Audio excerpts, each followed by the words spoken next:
I warmly welcome you to follow the finale of the Future of Education hackathon. My name is Iida Terva, and I will be hosting this evening. You might recognize me as the chairperson of Haaga-Helia Student Union Helga's Representative Council, as well as the chair of SAMOK's Economic and Social Committee.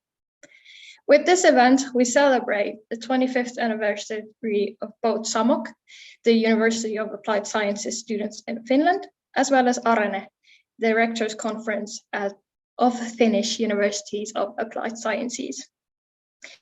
We want to celebrate Universities of Applied Sciences and the USA's students, as well as look into the future of UASs. In this hackathon, we chose to consider 4 key themes of the future. Those are digitalization, the changing of work life, lifelong learning, and sustainable development. There were a total of 28 teams with different solution ideas that applied to this competition. From those, 12 were chosen by the judges to compete in this finale. The teams have developed their ideas along the spring and have been provided with support and tips for creating their solutions. In just a few moments, it is time to look at the final outputs, which are in video format pitches, and the jury will evaluate those outputs. The jury has evaluated the videos with 4 different evaluation criteria using the individual tool beforehand. Towards the end of this broadcast, it will be announced which teams were selected in the top 5. Of these 5, the jury will select the winner. The second and third place will be selected based on audience ratings. Assessments can be made throughout this broadcast until 6:40 p.m. Link to the evaluation is on the event page. Please do join the conversation via social media using the hashtag Tulevaisuuden AMK, as we are not present in the same space at the moment. Now it is time to present our magnificent judges. The judges will introduce themselves, tell us what they do and who they are, and what their feeling or overall vibe is about tonight. First up, Aku. Thanks, Ida, and hello everyone. My name is Aku Arvan. I'm the Executive Director of European Movement Finland, and really excited to be here as a proud UAZ student myself, as well ex-student obviously at this stage, and a proud, maybe could call ex-SAMOK active as well. I'm really excited to be here, looking forward to the fine presentations ahead of us. Thank you. Thank you, Aku. Pia. Hello, everybody. My name is Pia, and I'm also really glad to be here. I'm excited to see the presentations again, and my foremost thought when I look at the solutions is that it really shows the times we live in. It really shows that coronavirus has hit hard, and the student well-being, lack of social contacts is definitely something that people who have entered the competition want to solve. My background is also, I'm an ex-student active from the other side, from the National Union of University Students. And after that, I've been on the founding teams to take slush operations to China, and one of the co-founders of Dare to Learn as well. So education is close to my heart, and can't wait to see what the teams have cooked up for us. Great, thank you, Pia. Then Nina.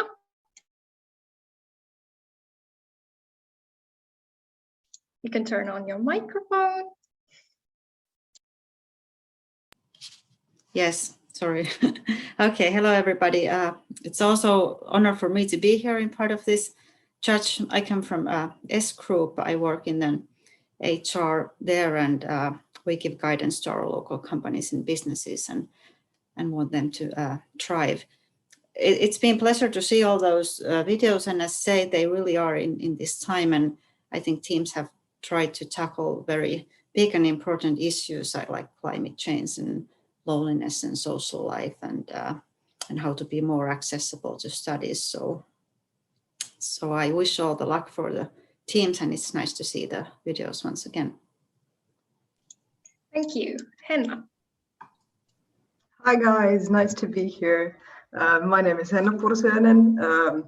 I'm a learning facilitator, and Dare to Learn was mentioned here already. So I'm a former CEO of Dare to Learn, an international learning platform and festival. And now I'm currently doing some visionary work for Una Europa, which is University Alliance of 8 European universities.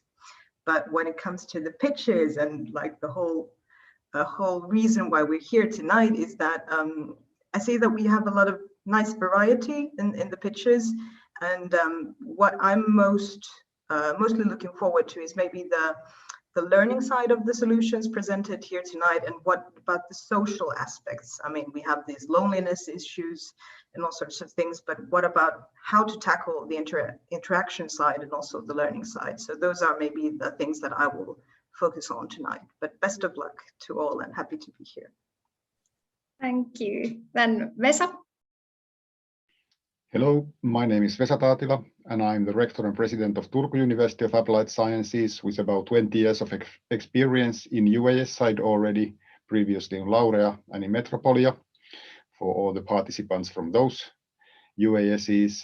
And I'm also a member of the board of a Rectors committee of UASs. So I know all of my colleagues are very interested to see the results of this pitching competition. I'm mainly focused, or I will mainly focus on the practicality and the innovativeness of the ideas. When I looked at these final videos, I was very positively surprised about how concrete a lot of them were, such that I can already see how they could be implemented and how they actually could add value to the UASs. So thank you already for all of the teams to give these good ideas for us to develop further. Very true. Thank you, Vesa. Then we have Mikko. Hello, everyone. My name is Mikko Valtonen. I work as a senior advisor in the Finland Chamber of Commerce, mainly with educational politics and immigration issues. I'm also a former student activist. I have been the chairperson of SAMOK quite a long time ago already, but it's really interesting and exciting to be involved in this hackathon. And I think that these kind of competitions, hackathons, are really important because we can come up with new kinds of solutions to the problems we are facing, and this way we can find solutions that maybe haven't found yet. So really excited to be here and in charge of this competition. Thank you, Mikko. And last but not least, Peter. Yes, thanks. Yeah, so it's Peter here, and yeah, I've been Mighty Eagle at Rovio, Angry Bird for many years, also founder of Slush and a few other things, and always been an entrepreneur. And I was super happy to see all the pitches. So there's a lot of very, very good ones, and it's always great to see that you know, our young people are doing things. And one thing that I was also very happy to see that many of the pitches were in English, and we had many international students. So one of the things that I'm also working on is increasing the number of international students in Finland. So many years ago set a goal of having 150,000 international students in our universities, and I think that we're getting there, but we still have a lot to do. But again, very happy to see that there's a good variety and really good and very energetic pitches. So I really look forward to seeing more and talking more about that. So great to be here. Great, thank you. Thank you all for being here tonight. We have quite an honorable jury tonight. All right, I think we're now ready to start going through the pitches. And at the end of each pitch, the jury will comment the outcome. The order of the teams is drawn, so that it's completely random. And each team had its own team number formed at the beginning of the hackathon. So the number doesn't really mean anything else than it's basically how we know which team is which. Right, in the first section, we will go through the teams 7, 24, 25, and 3. Then we will be having a short break and continue with the teams 18, 13, 22, and 21. Then again a break, and the third section will be the pitches of the teams 14, 20, 11, and 15. I do ask all of you who are watching at home or at your office, wherever, to please be patient. This is quite a big production we have going on. So we hope that there won't be any technical difficulties, but if there are, please bear with us. All right, I think I'm ready to continue. Are we ready to continue? Yes, let's go with the first pitch from the team 7. And it's about social 3D platform for learning. Opiskelijat kokevat yksinäisyyttä etäopiskelussa ja opiskelun raskaaksi ilman sosiaalisia kontakteja. Kouluhyvinvointi vaikuttaa oppimiseen merkittävästi. Syrjäytyminen aiheuttaa opiskelutehon laskua ja pahimmassa tapauksessa opiskelujen keskeytymisen. Yhteiskunnalle syrjäytymisestä tulee merkittäviä kuluja. Moi, mä oon Kerttu Heppi. Ja mä oon Topi Hänninen. Ja me ollaan palvelumuotoilun opiskelijoita Savonian ammattikorkeakoulusta. Lisäksi meillä kummallakin on vankka tausta sosiaali- ja terveysalalla niin vanhusten kuin erityislasten parista. Meille tosi tärkeää on opiskelijoiden kokonaisvaltainen hyvinvointi ja motivaation säilyminen etäopiskelun aikaan. Koulu on opiskelijalle muutakin kuin opiskelupaikka. Meillä on ratkaisu etäopiskelusta johtuvan syrjäytymisen ehkäisyyn.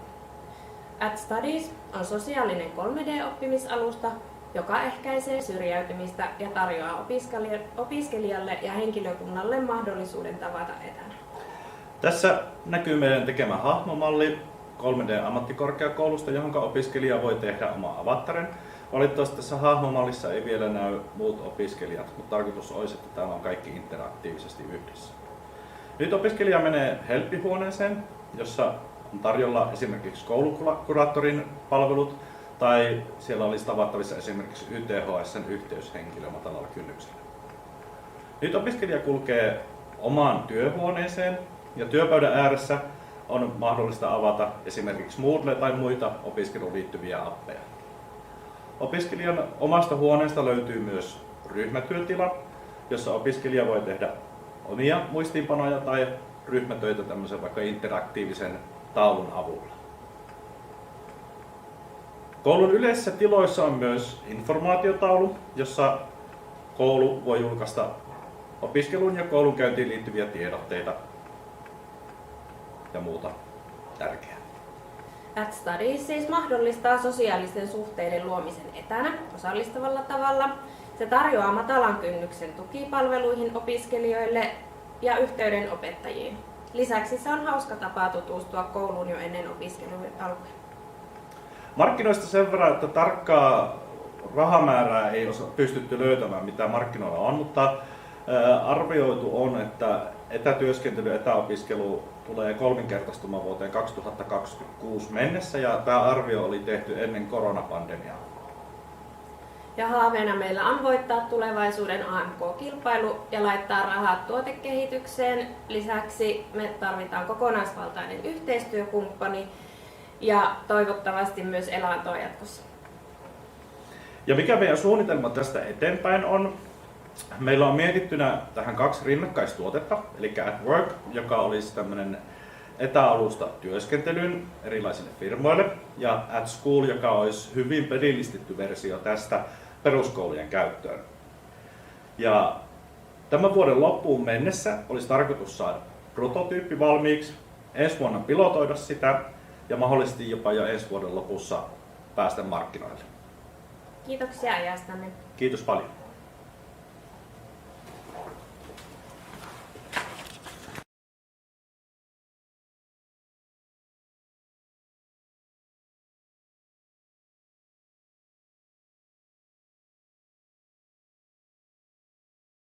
Comments by the jury. Let's say 2 minutes each, and we'll have Mikko, Henna, and Nina giving the comments from the judges. So Mikko, please. Kiitos, thank you. Hieno aloitus tälle finaalilähetykselle.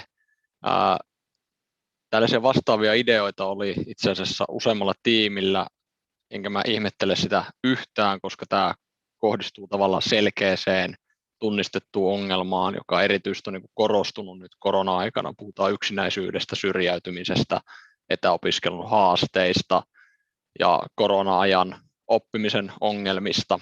Ja minusta on hyvä, että tämä tiimi, kuten muutama muukin, niin on nimenomaan tähän lähteneet keksimään ratkaisuja. Sen jälkeen voisi kuitenkin esittää kysymyksen, että kuinka laaja tarve tämmöiselle virtuaaliselle ympäristölle on koronan jälkeen. Tavallaan mitä opiskelijat haluaa, mitä he valitsee sitten, kun ollaan niin sanotusti takaisin normaalimmassa ajassa.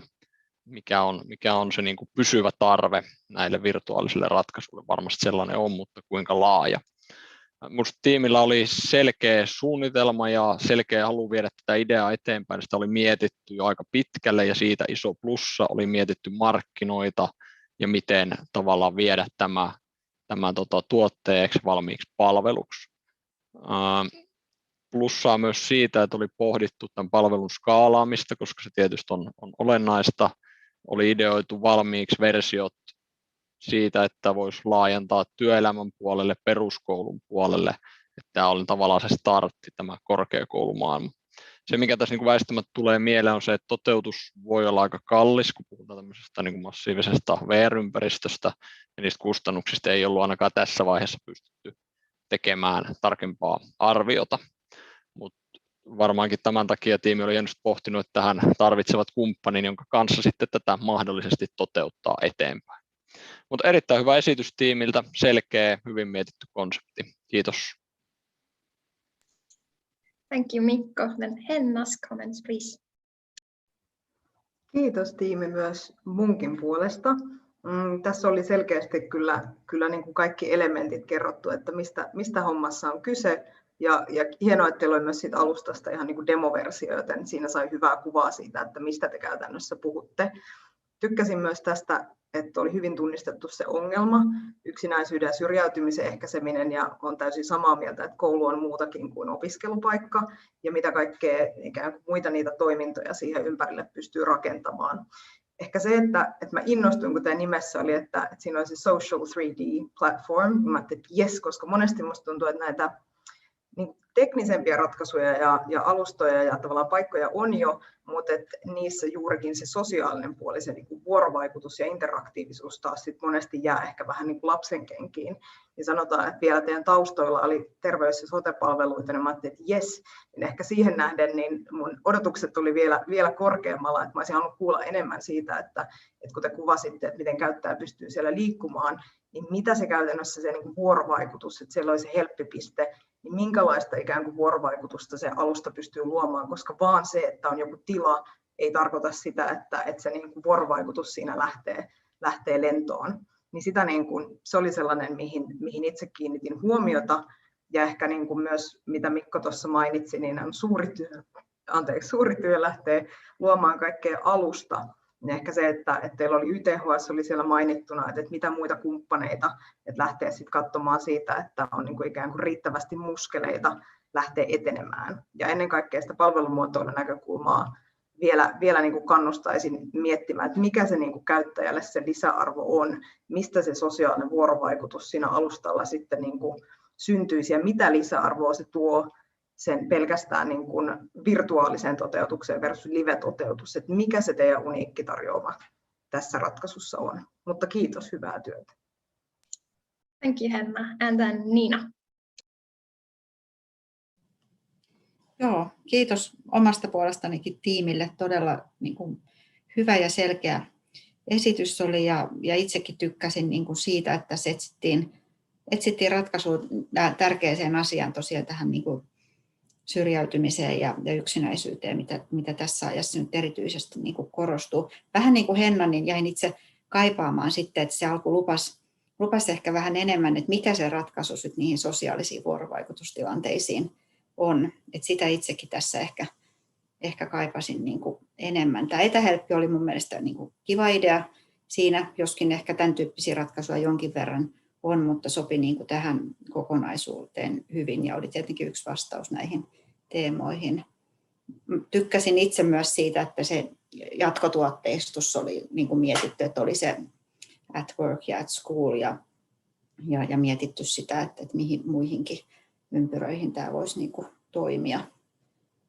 Ja sitten tosiaan siitä innovatiivisuudesta ja miettiä tällaisia vastaavia VR-tiloja varmasti niin kuin on, että voisiko niitä hyödyntää ja miten tätä niin kuin todellisuudessa voisi sitten toteuttaa. Mutta tykkäsin kokonaisuutena, oli mun mielestä hyvä ja selkeä esitys ja sai niin kuin hyvän kuvan siitä, että mitä haettiin. Mutta yhdyn tosiaan Hennan kanssa tuohon, että vähän enemmän sitä twistiä vielä siihen, että miten se sosiaalinen kanssakäyminen sitten oikeasti siellä virtuaalimaailmassa tapahtuisi.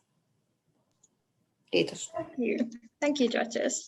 Very important and valuable comments from you. As I failed to mention before this first page, there are videos in Finnish and in English. I'll try to keep you updated on what's coming next. So the comments from the judges might also the language vary. But okay, next one. It's from the team 24, and it's a web app of universities that splits students into project groups according to the algorithms instead of random or self-split. And this next video is in English. Good afternoon. We're Team 24 and we're here to present you a solution which would increase the efficiency of the educational process. When it comes to completing work in groups, the educational process nowadays does not seem efficient enough. Usually, students are either grouped at random or at their own wish, which is not effective in either case. Grouping at random does not consider a different level of the students. Students have different motivation, determination, responsibility, and skill levels. This will inevitably lead to loss in the morale of the group and will slow down the pace of the work. If grouped at their own wish, students will not learn necessary social skills, which are one of the key reasons for working in groups. For teachers, this kind of grouping means that they would have to deliver guidance uniformly to every group instead of devoting time to the ones who actually need it. And for universities, ineffective education means potentially worse graduates to the labor market. We propose to solve this problem by creating an app which would use algorithms to split the class into study groups. From here now and below, we will only present the solution which is applicable to web development and the like projects and are currently not applicable to some other group work types. However, this would be possible to solve in the future by creating applicable algorithms. What we propose is to combine students of the similar level to ensure that they can, and most importantly, are able to achieve the same result on the web development project. For better students, that would mean that they would not have to spend their time and effort explaining the material to the weaker students. For the weaker students, this would mean that the help would be delivered to them purposefully from the teacher, who thus is able to do the teaching more effectively. For instance, the teacher could have more time to supervise the work of the weaker students to ensure that the weaker students understand what they're doing. And for universities, better education would mean better graduates. And better graduates would mean better future applicants. The algorithm we created looks like this. It takes the class of students with relevant and irrelevant grades, as well as their motivation, which a student graded before the beginning of the course, and results in a split according to the created rating of the class.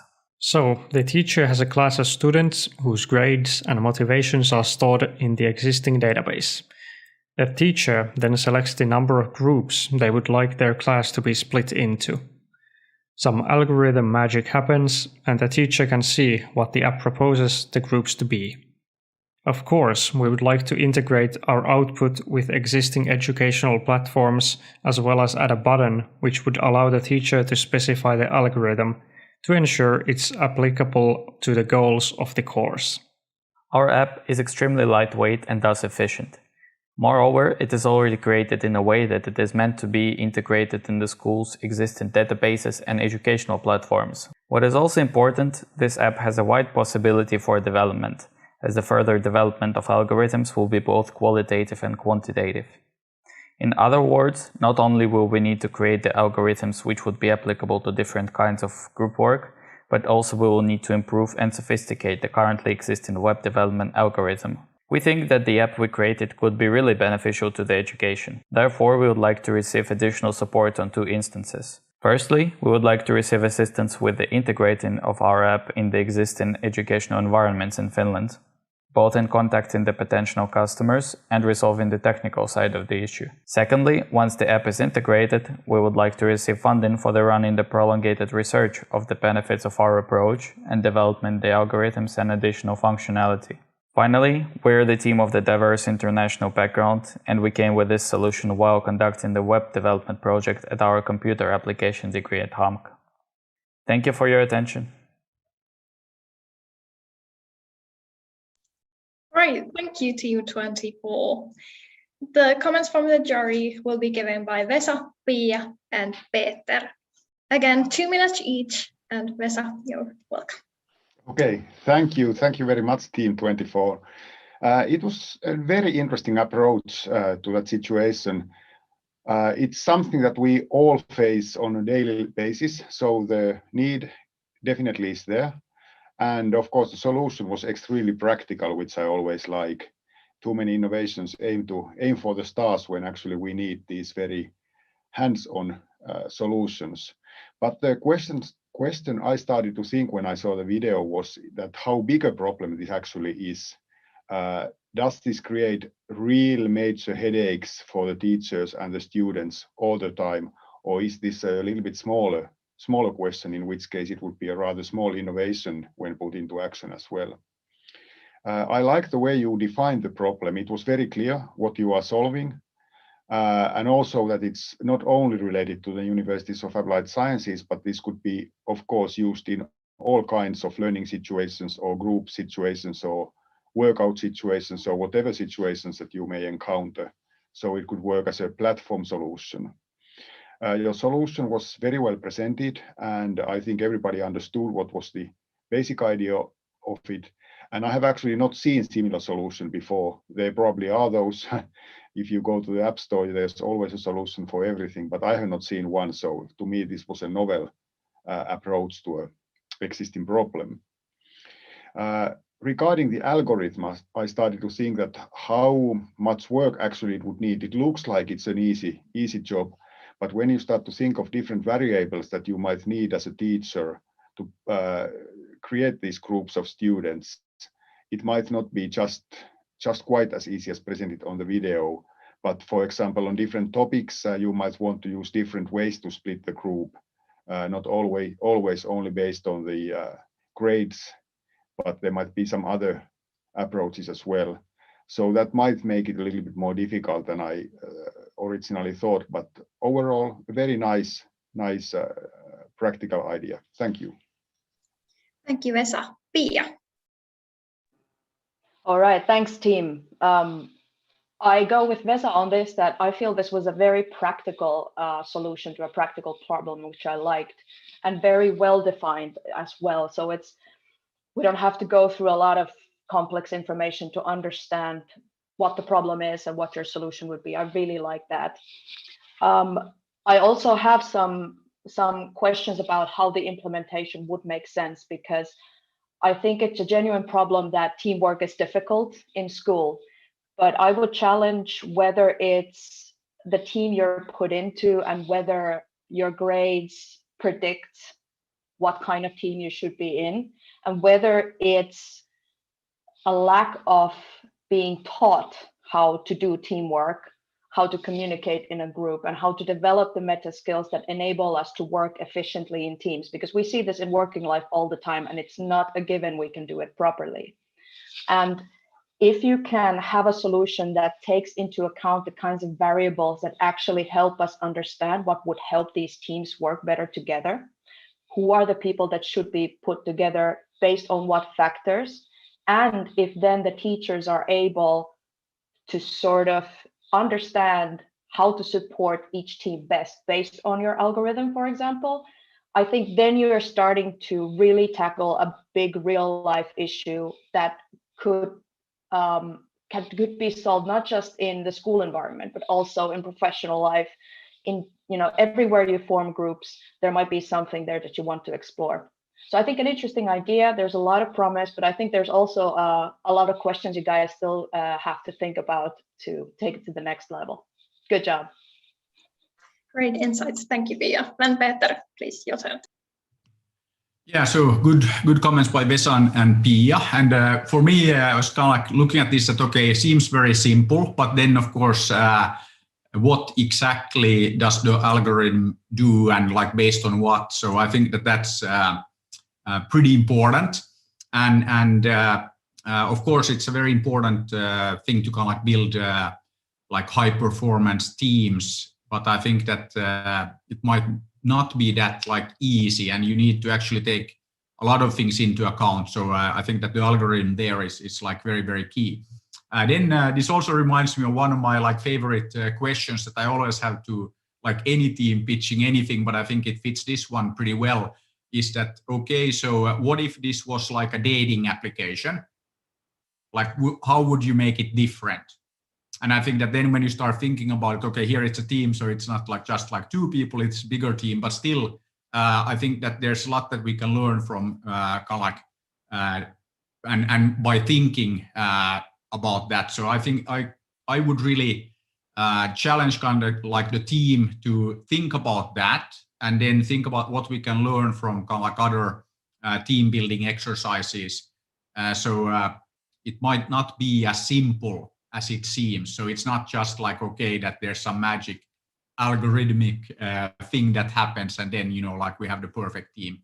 So would like to understand a little bit more about that. And the good news is that we have a lot of expertise. We have a lot of people who know a lot about this area. So you also encourage the team to talk to people, you know, some of the experts in this domain, and then kind of make the solution better. But yeah, good start.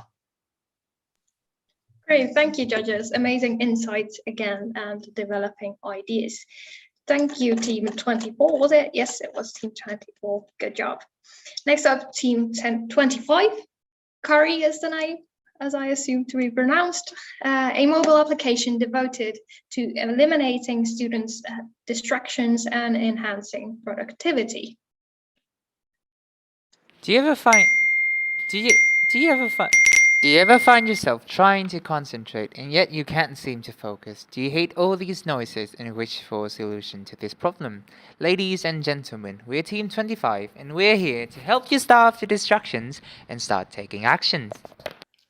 Digital distractions are becoming an alarming issue for students.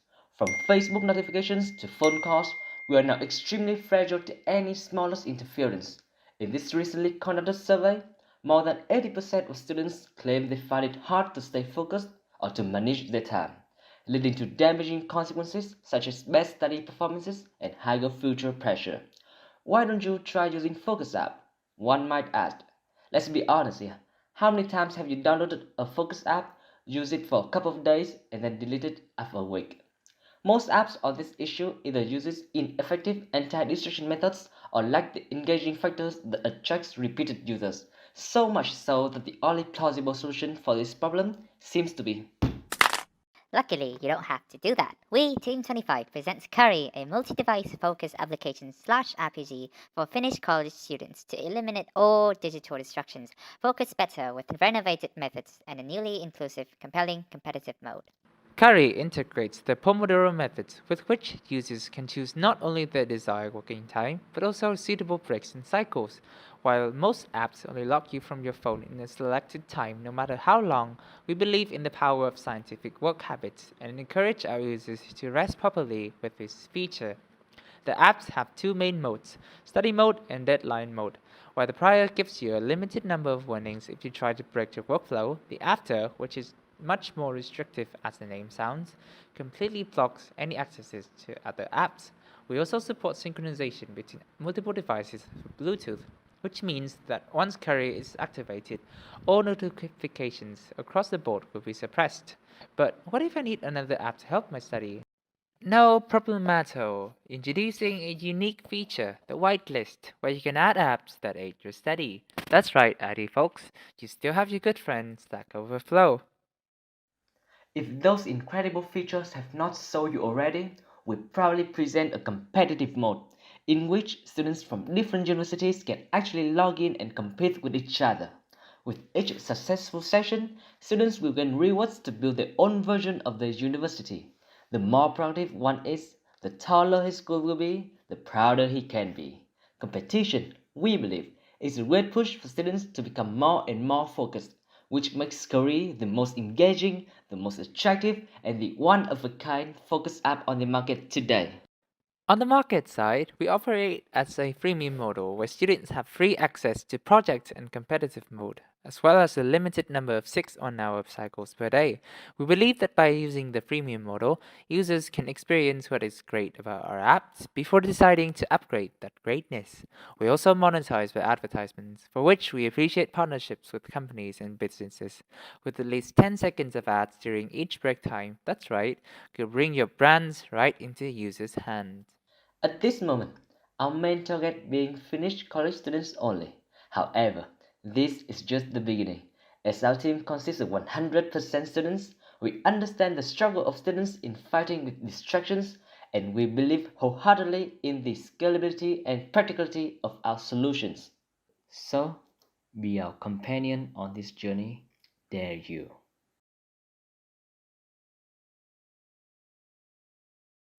Right, thank you, Team 25. Now for the judges' comments. First up is Aku, then Nina, and Peter. 2 minutes each comment, please. Aku. Thank you, team. A very good presentation and an interesting problem that you're trying to solve. I do really feel that these digital distractions are not just an issue for students, but also for myself as well, for everyone working, especially during this pandemic eras with computers and laptops and mobile phones.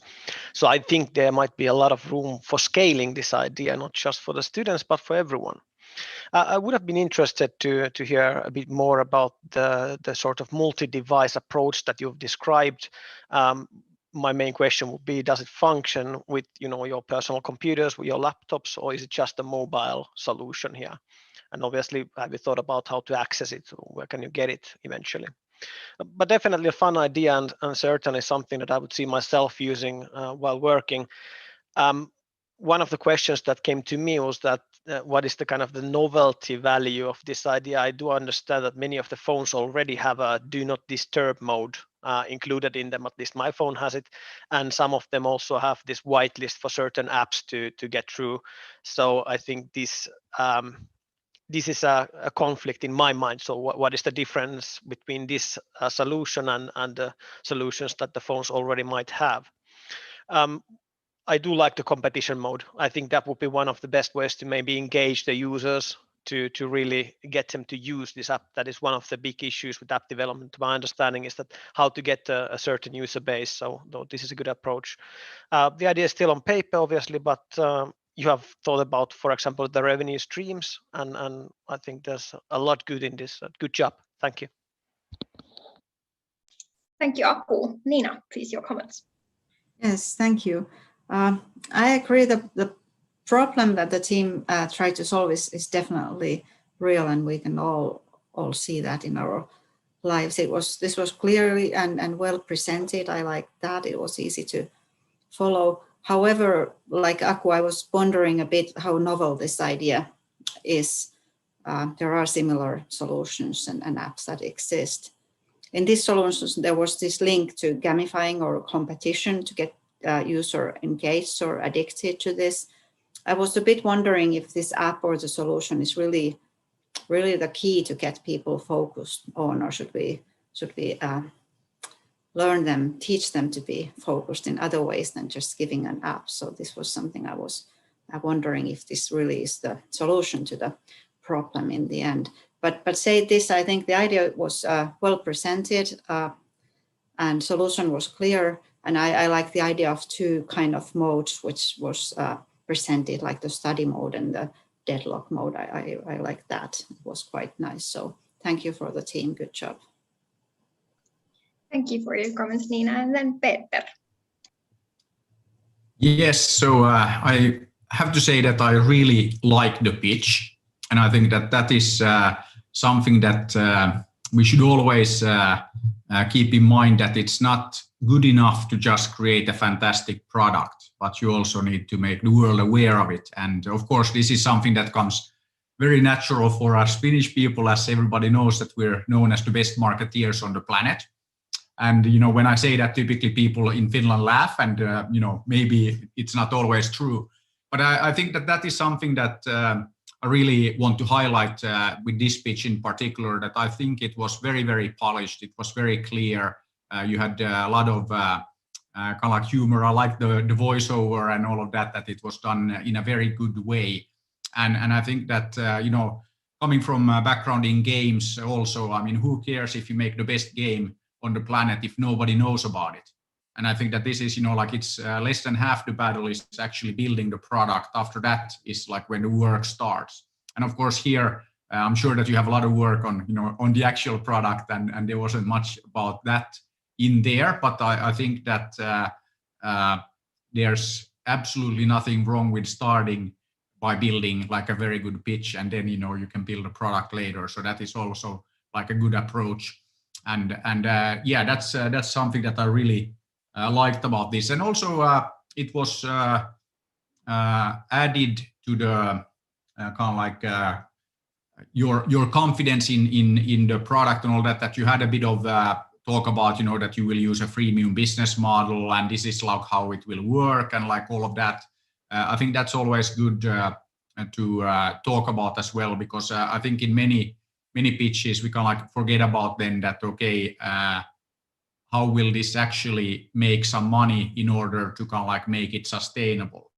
So, I mean, there are many services out there that are very nice, but they might not be able to sustain themselves. So overall, very well polished. I really liked it, and it was, you know, it stood out from the other pitches in the delivery. So great job on that. Great, thank you, judges. The chat is going very active on our website, which is Tulevaisuuden AMK.fi, which is amazing. Keep on chatting away. Our judges are keeping an eye on the chat, so you might get an answer to your questions or comment back to the judges. No guarantee though, we're quite busy here. Anyways, let's go on to the next team. Team number 3. This video is in Finnish, but yes, team 3, Avopolis, a virtual interactive campus world that provides a place for study, encounters and peer support. Tuntuuko opinnoissa eteneminen kuin seikkailulta viidakossa? Tunnetko olevasi yksinäinen ja kaipaisit vertaisseuraa ja tukea opintoihisi? Älä hätäile. Meiltä löytyy ratkaisu juuri sinulle ja kaikille muille samassa tilanteessa oleville opiskelijoille. Avopolis on virtuaalinen kampusmaailma, joka tuo oppilaat yhteen. Se on paikka kohtaamiselle, ei enää yksinäisiä monologeja tai ankean näytön tuijottamista. Luo avatar ja hyppää mukaan.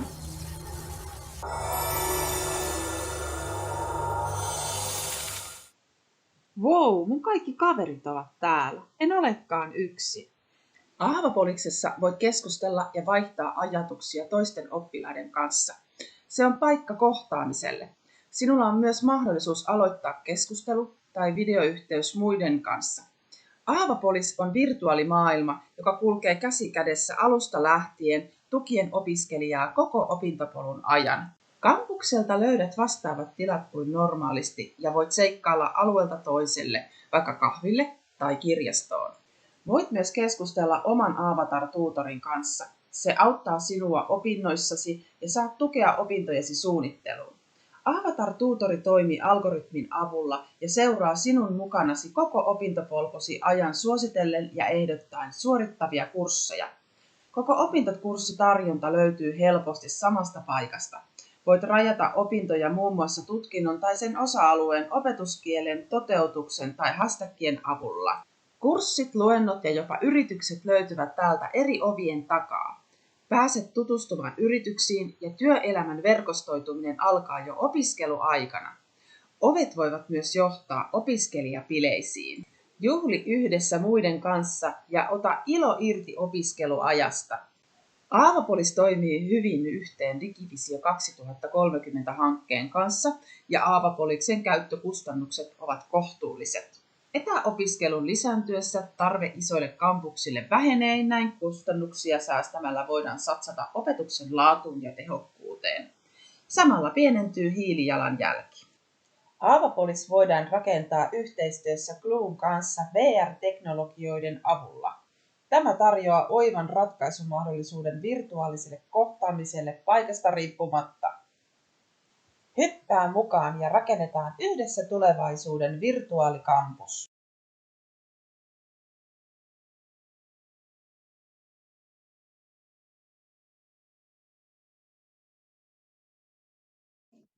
Thank you, Team 3.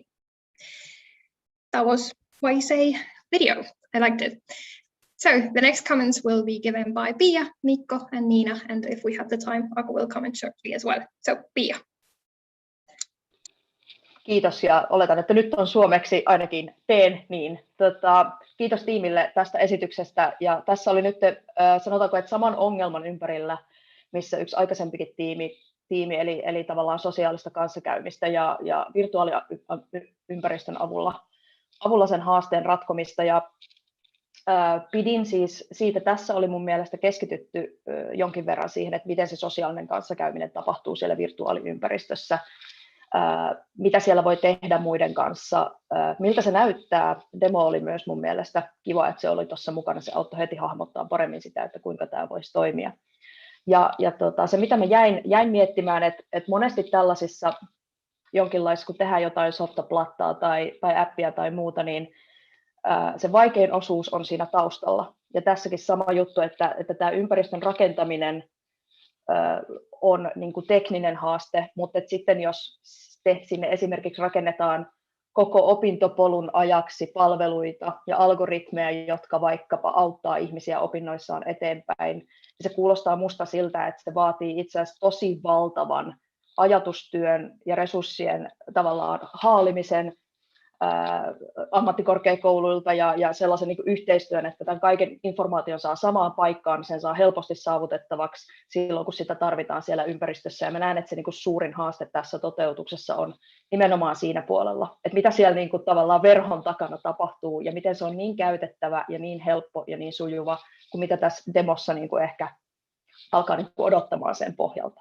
Et sanoisin, että niin kuin jälleen kerran tosi kova potentiaali, hyvin speksattu ongelma ja paljon avoimia kysymyksiä, että miten tämä sitten lopulta toimisi. Kiitos. Yes, thank you Pia. Mikko? Kiitos ja kiitos tiimille tästä idean esittelystä. Oikeastaan Pia sanoi tosi hyviä kommentteja, joihin voi yhtyä ja niin Piakin totesi, niin tämä oli jonkun verran samanlainen kuin se idea, jonka tuossa ihan aluksi tänään kuulimme, ja siihen samaan tavallaan ongelmaan, etäopiskeluajan haasteisiin tämä pureutuu, ja sinänsä on niin kuin tämä ongelma ja probleema, johon syvennytään, on niin kuin aito ja tärkeä, siitä tietysti pisteet. Ja kyllä tämmöinen niin kuin Aavo Poliksen tyylinen virtuaalinen kampusmaailma voisi tehdä etäopiskelusta ihan varmasti niin kuin huomattavasti mielekkäämpää kuin Teamsien, Zoomien ja muiden kanssa puljaaminen. Saman kysymyksen oikeastaan esitän tässä kuin tuossa aikaisemminkin, että sitten tavallaan kun päästään siihen NS-normaalia aikaan, niin mikä on se halu käyttää näitä virtuaalisia maailmoja verrattuna siihen, että pääsee oikeasti sinne kampukselle verkostoitumaan, ja se pitää näissä musta miettiä, että mikä se tarve on pidemmällä aikajänteellä. Varmaan on niin kuin totta, että jatkossa halutaan ja kaivataan entistä enemmän niin kuin erilaisia mahdollisuuksia etäopiskeluun, virtuaaliseen opiskeluun, sen niin sanotun normaalin opiskelun rinnalle.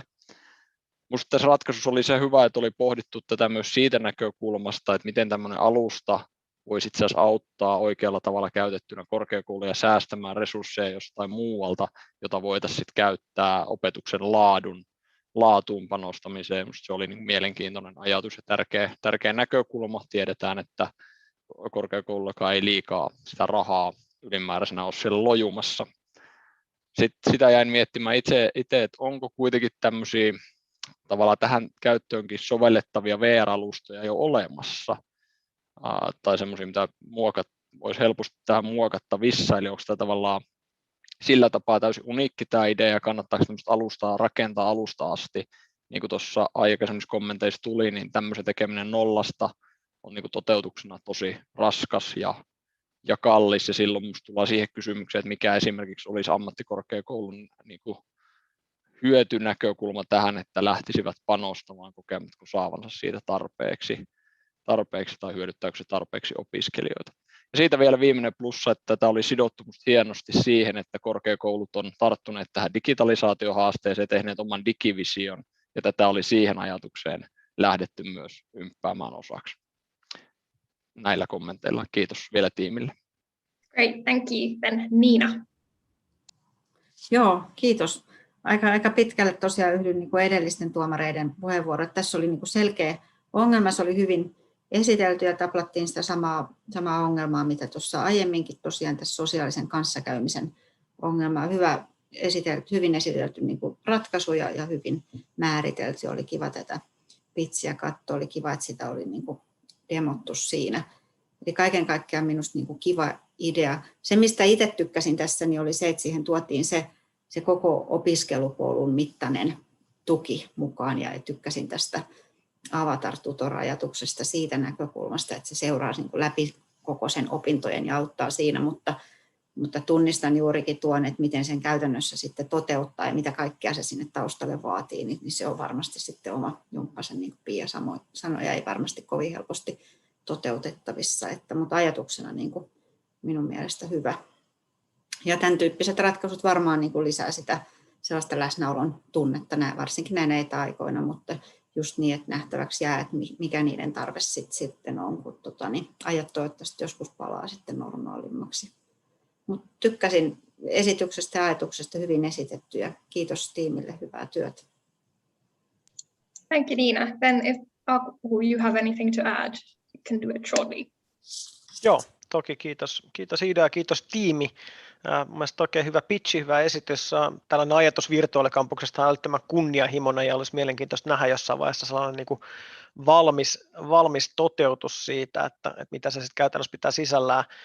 Tässä mainittiinkin jotain resurssit, kuinka resurssi-intensiivinen tällaisen rakentaminen on ja kuinka paljon se tulee vaatia sitten esimerkiksi korkeakoulun henkilöstöltä aikaa ja vaivaa. Olisikin hauska nähdä, miten korkeakouluhallinto ja tukihenkilöstö jatkossa istuu virtuaalikypärät päässä kouluissa antamassa palveluja opiskelijoille etänä. Mutta varmasti, jos mietitään niin kuin kansainvälisten opiskelijoidenkin suhteen tai vaikka jatkokoulutuksen tai täydennyskoulutuksen suhteen, niin tässä on paljon potentiaalia. Pidin sosiaalisen ulottuvuuden mukaan ottamista erittäin hyvänä. Tietenkin on oma kysymyksensä se, että mitä lisäarvoa tämä tuottaa verrattuna vaikka johonkin Zoom-alustaan tai vastaavaan. Mutta hyvä mielenkiintoinen ajatus, joka toivottavasti saadaan toteutettua. Ehkä tässä on potentiaalia näiden tiimien, jotka on esittänyt samankaltaisia ideoita, niin lyödä hynttyyt yhteen ja katsoa, että pystyvätkö yhdessä yhdistämään resurssit ja luomaan jotain uutta. Mutta kiitos. Great. Thank you, judges, for your input again. Now it's time to take a short break. After the break, we will take the next 4 teams and look at their pitch videos. But now, 10 minutes, go grab yourself a coffee or tea or anything you might like. But yeah, I'll see you in 10 minutes. So 17:05, we'll be back.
Right, welcome back everyone. I hope you had a good break.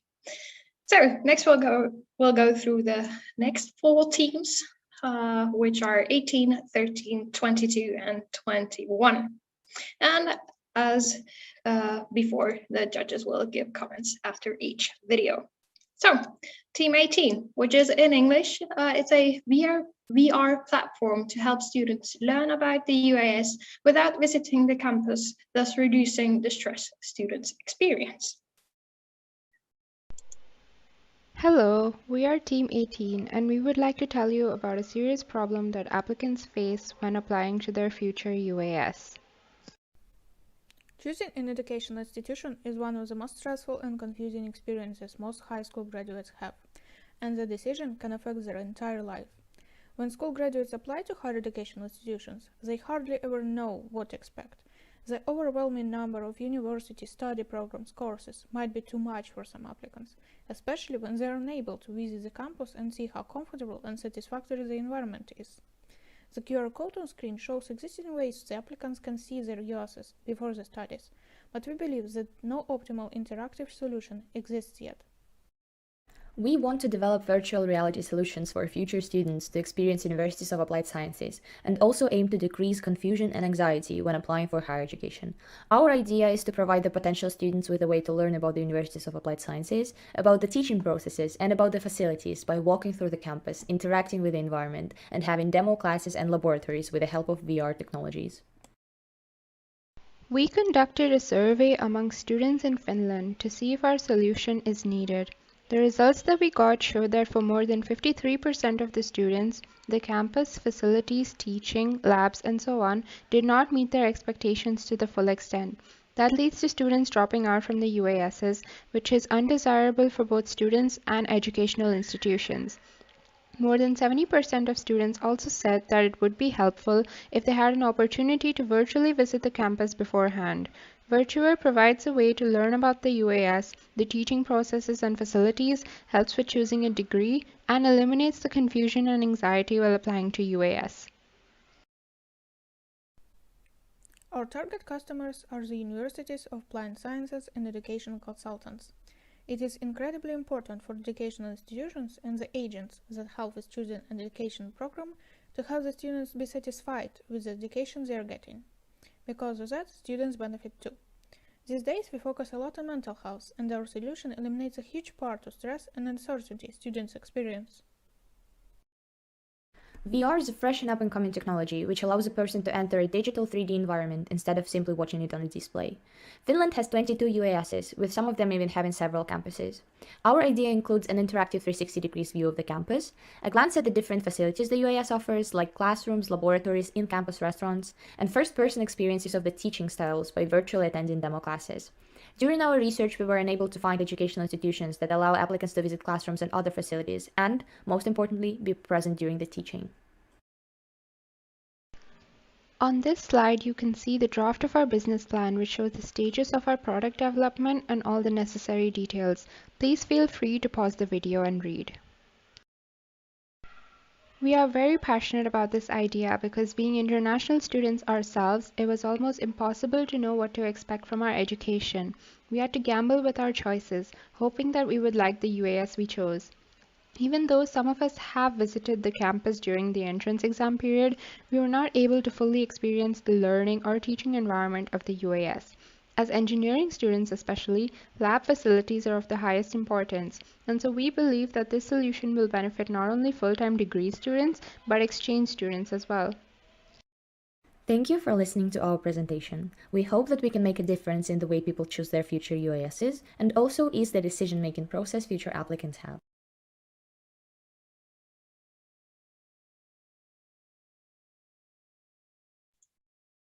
Right, thank you, Team 18. And the judges' comments again, 2 minutes each. And the first one is Aku, then Vesa and Pia. So Aku, you go. Thank you, Ida, and thank you, team. I've been working a few years with education export-related topics in Turkey, and I can say that this problem that you have identified is a real one. So well done on that. I mean, students and their families, they only have a vague understanding of what the student life is in Finland and in what kind of environment the students will be studying in. And solving this issue, giving the students and their families an opportunity, or potential students opportunity to understand more about it, would be a good thing for the Finnish education export market as well, and the whole Finnish UAS system. I think this is also something that could be utilized in marketing and branding of the schools, not just only for exchange and degree students themselves, but especially their parents, because it's often their parents who make the decision of where their children will go to study. This is still obviously a demo, or the pitch is still in the demo version, but I'm still thinking about the novelty perspective. I wonder how new this idea is, considering that many of the UASs already have a virtual campus. I think one of the novelty aspects here is the opportunity to actually take part in classes to see how the teaching is done, and I think that is a good idea. Maybe I would expand this even further to show the other aspects of student life as well outside the campus. How do the students live in Finland? Where do they go? What are the opportunities for hobbies and extracurricular activities? All of these could be very attractive to many of the potential students that we have. But I like this pitch, and I think there's a lot of potential. So thank you. Great, thank you, Aku. Vesa, your comments, please. All right, thank you. It's good to continue after Aku, because he said pretty much what I had on my list as well. But I think that the need really is there. I agree with that one. I get a lot of feedback from the exchange students that they would have liked to know more about Finland before coming here. I also started to use that, of course, this is not only related to the University of Applied Sciences, but to all the higher education institutions in all the world that want exchange students, which actually means pretty much all the organizations in the world. From the Finnish perspective, this could be an interesting door opener to the Finnish education experience altogether. So this might be an interesting approach on a national level to start to develop something like this, maybe also within the DigiVision 2030 project. And of course, this is not only related to the corona, but something that we could use as a learning from the corona times in a longer term. So the need is there, and the idea is actually quite neat. Of course, the main problem will be the financing of this thing, because as you mentioned, this is mainly the problem for the exchange students. And at the moment, we do get quite a lot of applications and very little dropouts from our exchanges.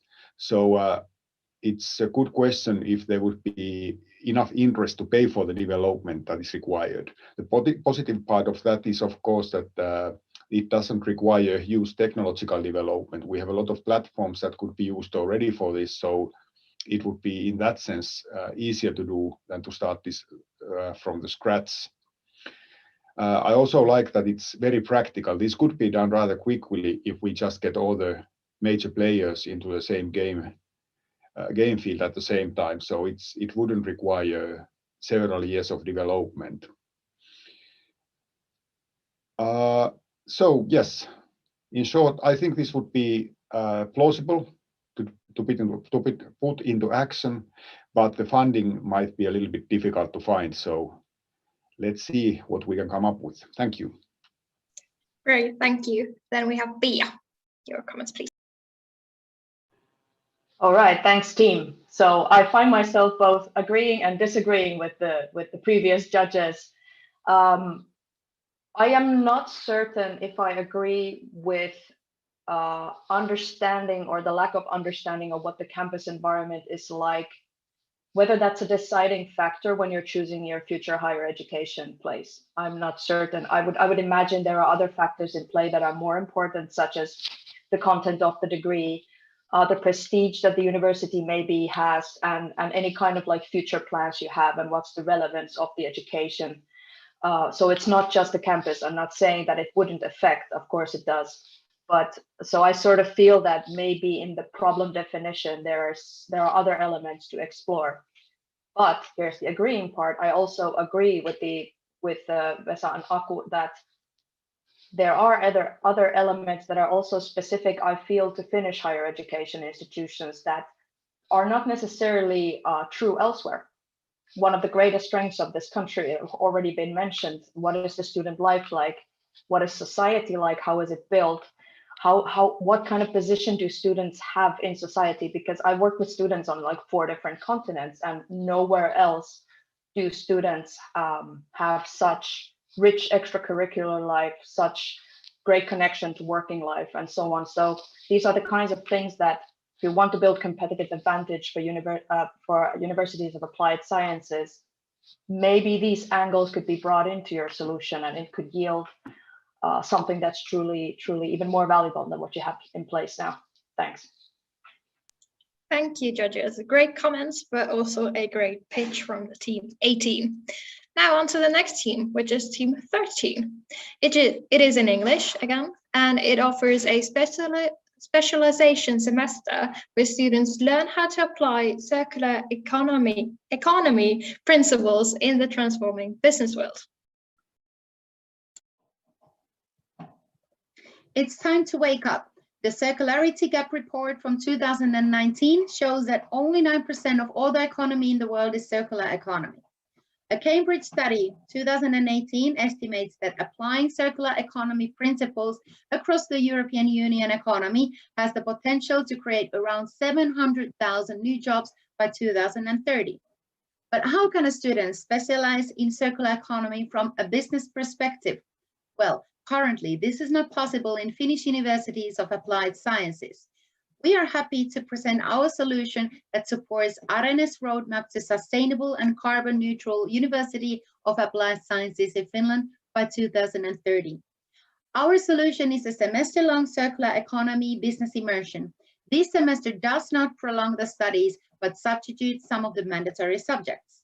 Existing circular economy and sustainability courses have mostly the perspective of engineering bioeconomy only, and they are lacking of multidisciplinary approach and business perspective. Existing courses are really hard to find. They are scattered and overlapping with each other.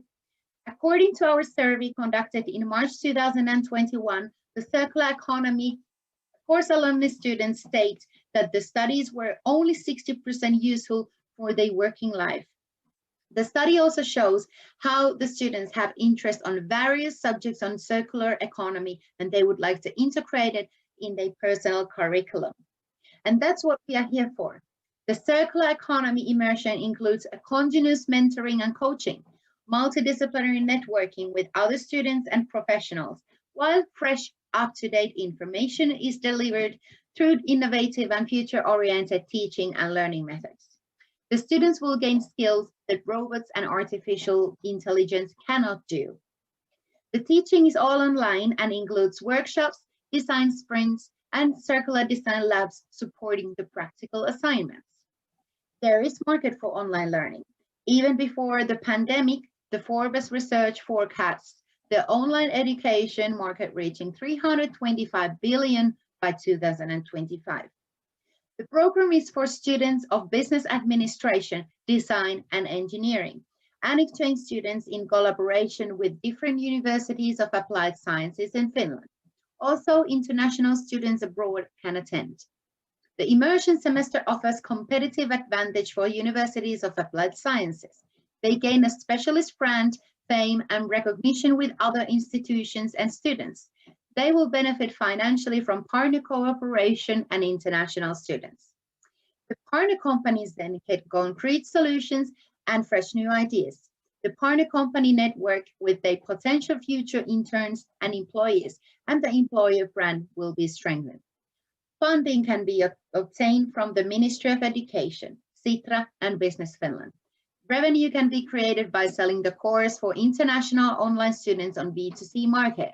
On B2B market, this program can be sold for educational export and for the companies who are transitioning to circular economy. The competition prize, €3,000, will be invested on the development of circular school concept, such as setting up the B2B and B2C sales system and covering operational costs like learning platform and content creation. Are you ready to change the world with us? Because we are.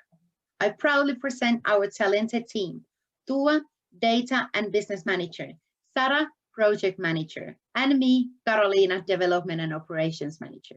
Thank you.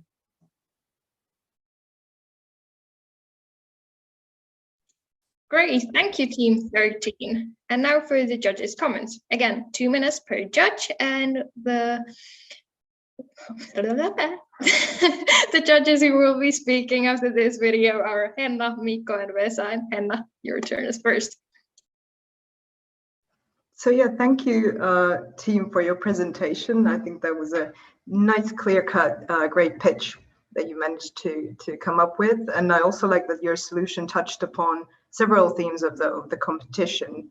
So it was about sustainability, changing working life, and digitalization as well. And it was a practical solution. And when listening to the pitch or the video for the first time, my first thought was like, how come we don't already have something like this? That is it really, like you mentioned, that it's only for the engineers, but what about the business perspective? So it's clearly you've recognized a gap, an existing gap.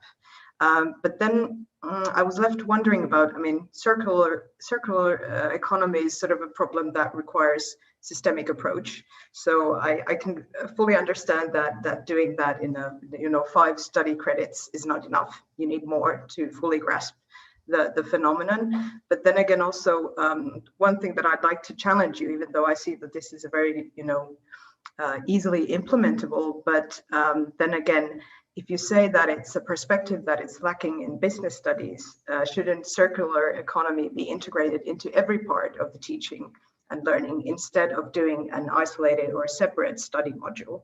So this was sort of a dilemma that I was pondering about. If we really want to change the basic ideas how our economy is built, we should integrate it into everything. But as said, this can be a first step to the right path. And then the second thing that I was thinking about was about, I agree with you that virtual learning is here to stay, and I like that you started with the very the whole of Finland, let's do it virtually, and this 30 ECTs.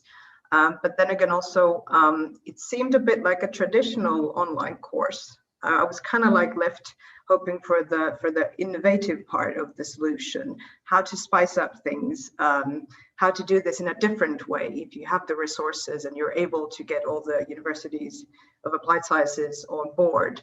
So that's maybe a key point for something that you can think about in the future, hopefully after this competition, that how will you actually make the learning content interesting and engaging as well.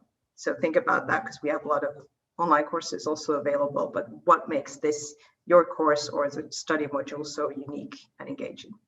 Thank you. Right, thank you, Henna. Then Mikko. Thank you, and thank you for the team for the presentation. Interesting idea, and I have to agree with Henna that it might be beneficial to think about more how to incorporate the circular economy studies in every courses in broader way in studies, not just as a course or set of courses. But definitely the circular economy is a really important theme. It's clear that we have need for more education in that area. I hear this a lot from the companies when I talk with them, that they feel that they can't get people who are like skilled with this area. So the need is there.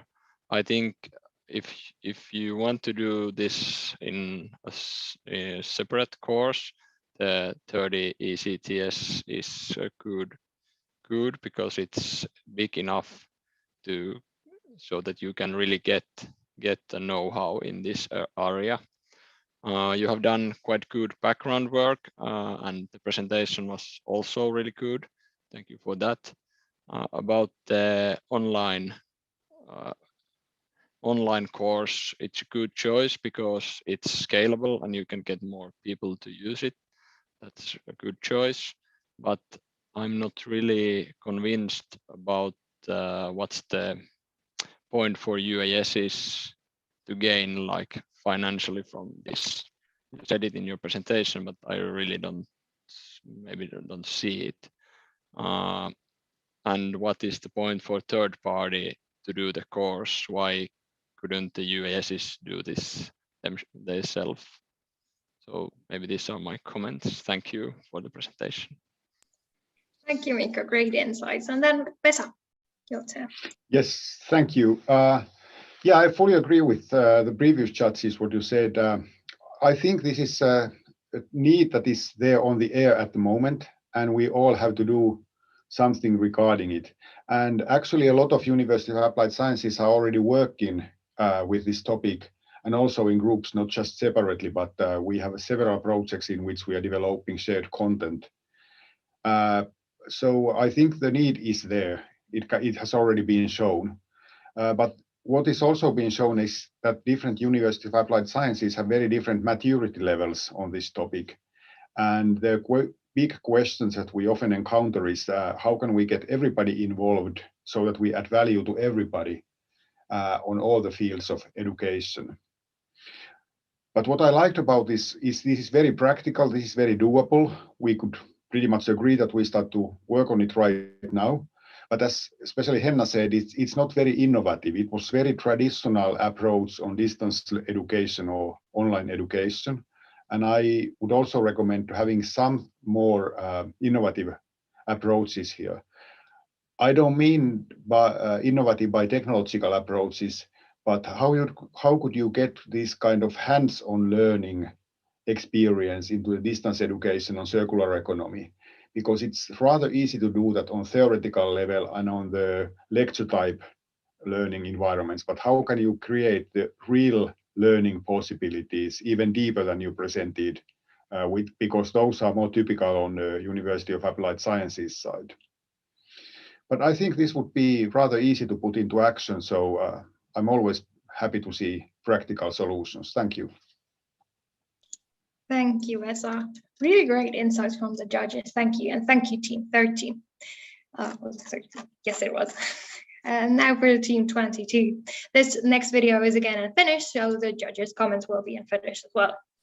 Team 22. In climate studies made with the help of credits, the students' contribution to the future is reflected in essential form of sustainable development.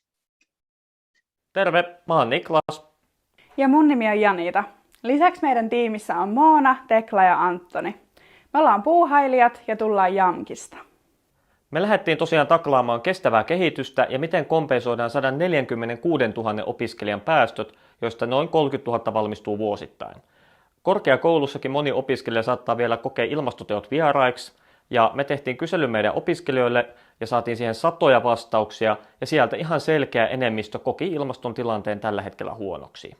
Meidän mallissa yksilö otetaan osaksi sitä ratkaisua, ja ne teot on lähestyttäviä. Me käytetään hyväksi opintopisteitä ja niitä sitten hyödynnetään tässä meidän mallissa. Ja meidän vastanneista niin yli 90% tekisi lisää ilmastotekoja, jos se vaan olisi helppoa. Meidän ratkaisu perustuu tekoihin, ei pelkkiin puheisiin. Tätä ratkaisua tukee myös Suomen hallituksen tavoite hiilineutraaliudesta vuoteen 2035 mennessä sekä ammattikorkeakoulujen ilmastopositiivisuuden tavoite 2030 vuoteen mennessä. Jokaisen meistä on oltava osa tätä ratkaisua, jos näihin tavoitteisiin halutaan päästä. Meidän mallissa korkeakouluopiskelijan suorittamilla opintopisteillä tehdään ihan konkreettisia ilmastotekoja. Esimerkiksi istutetaan puita.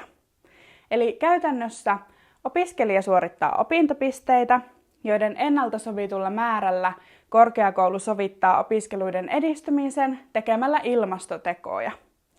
Toiminta rahoitettaisiin korkeakoulujen rahoitusmallin mukaisesti, ja esimerkiksi näihin puiden istutuksiin voi osallistua opiskelijat, henkilöstö tai se voidaan hankkia ostopalveluna.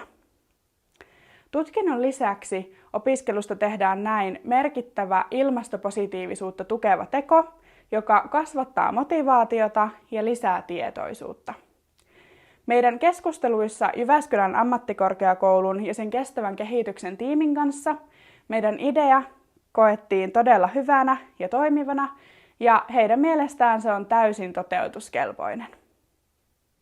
Hallitushan on meillä linjannut, että saadusta apupaketista miljardi käytetään ilmastotekoihin. Ja se loppumiljardi, mikä siitäkin jää vielä, niin sitäkään ei saa käyttää ilmaston kannalta haitallisiin tekoihin. Lisäksi meillä on tuossa suora sitaatti Arenelta, jonka mukaan, että meidän on oltava ilmastopositiivisia vuoteen 2030 mennessä. Jos me halutaan tähän päästä, niin meidän on ryhdyttävä välittömästi tekoihin. Visiona me haluttaisiin nähdä tämä koko Suomen korkeakoulukentän kattavana. Tässä voisi AMK olla suunnan näyttäjä ja näyttää, että tekoja voidaan aloittaa tekemään heti. Ja olisi se nyt aika ihanaa, jos tässä olisi vaikka myöhemmin sitten mukana koko EUn korkeakoulukenttä. Silloin tämmöisellä kollektiivisella tekemisellä olisi varmasti jo ihan selkeä vaikutus. Ja esimerkkinä vaikka puiden istutuksessa, niin se voitaisiin kohdistaa alueelle, missä silloin on enemmän merkitystä.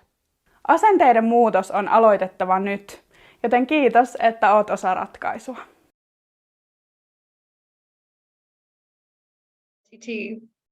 The comments will be given by Aku, Pia and Peter. So 2 minutes each and Aku, you begin. Kiitos Iida, kiitos tiimi. Mielestäni tämä on niin kuin hauska idea. Tässä on tunnistettu totta kai hyvin konkreettinen ja tähän hetkeen tavallaan paljon huomiotakin saanut ongelma, eli tällainen ilmastonmuutoksen torjunta, luonnon biodiversiteetin heikentyminen ja kaikki ne keinot, joilla tätä etenemistä voidaan hidastaa tai torjua, on tietysti otettava käyttöön. Mulle heräsi tässä sellainen kysymys, että onko tässä nyt kysymys ikään kuin ympäristön pelastamisesta tai ilmastonmuutoksen torjunnasta vai korkeakoulujen brändin rakennuksesta vai jostain fuusiosta näiden väliltä. Ja tietenkin kiinnostaa myös vähän, jossain kohtaa varmasti tulee sitten tarkempia laskelmia siitä, että kuka tämän koko lystin maksaa ja mitä käytännössä tarkoittaa sitten esimerkiksi puiden istutus, mihin se tehdään ja näin poispäin. Mutta ongelma on kuitenkin todellinen ja mun mielestä on hienoa, että esitetään käytännön ratkaisuja, käytännön läheisiä ratkaisuja, jotka ei sinänsä tässä pitsissä ole edes mitenkään erityisen monimutkaisia, eli tätä puiden istutusta ja tällaista hiilikompensaatiota tehdään koko ajan. Hintapolitiikka on kuitenkin vielä varsin avoin, eli mä oon kyllä vähän huolissani korkeakoulujen taloudellekin tuntien, että kuinka innoissaan olisivat maksamaan jollakin puiden istutuksesta opintopisteitä vastaan. Ja sitten tietysti käytännön toteutus vielä, että kuka nämä oikeasti tekee, ne istutukset ja muut vastaavat. Idea on hyvä, mutta aika varhaisessa vaiheessa ja olisi hyvä tietenkin nähdä myös muita sovelluksia kuin tämä puiden istutus, mitä tässä nyt käytettiin esimerkkinä. sellainen pieni kyynikko minussa kysyy, että onko tämä hyvesignalointia vai pyritäänkö tällä oikeaan muutokseen, mutta itse kyllä kannatan tämän tyyppistä toimintaa korkeakoululle. Tässä näen kovan brändin rakennuksen markkinaraon, jolla saadaan käytännön toimia aikaiseksi. Kiitos hyvästä esityksestä.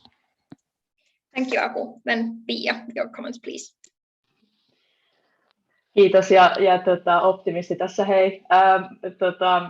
Jatkan tästä, että mä aina pidän sellaisista konsepteista, jotka on yksinkertaisia ja toteutettavissa skaalautuvasti ja länsimaisille ihmisille mahdollisimman pienellä vaivalla, koska me kuitenkin aiheutetaan vaikkapa kasvihuonepäästöistä merkittävä osa, ja jos ei meidän kaltaiset ihmiset muuta omaa toimintaansa jollain tavalla, niin on paljon vaikeampi sitten niin kuin päästä vaikka YK-päästötavoitteisiin, ja sen takia mä niin kuin tykkään tästä, mä haluan tykätä tästä ajatuksesta, koska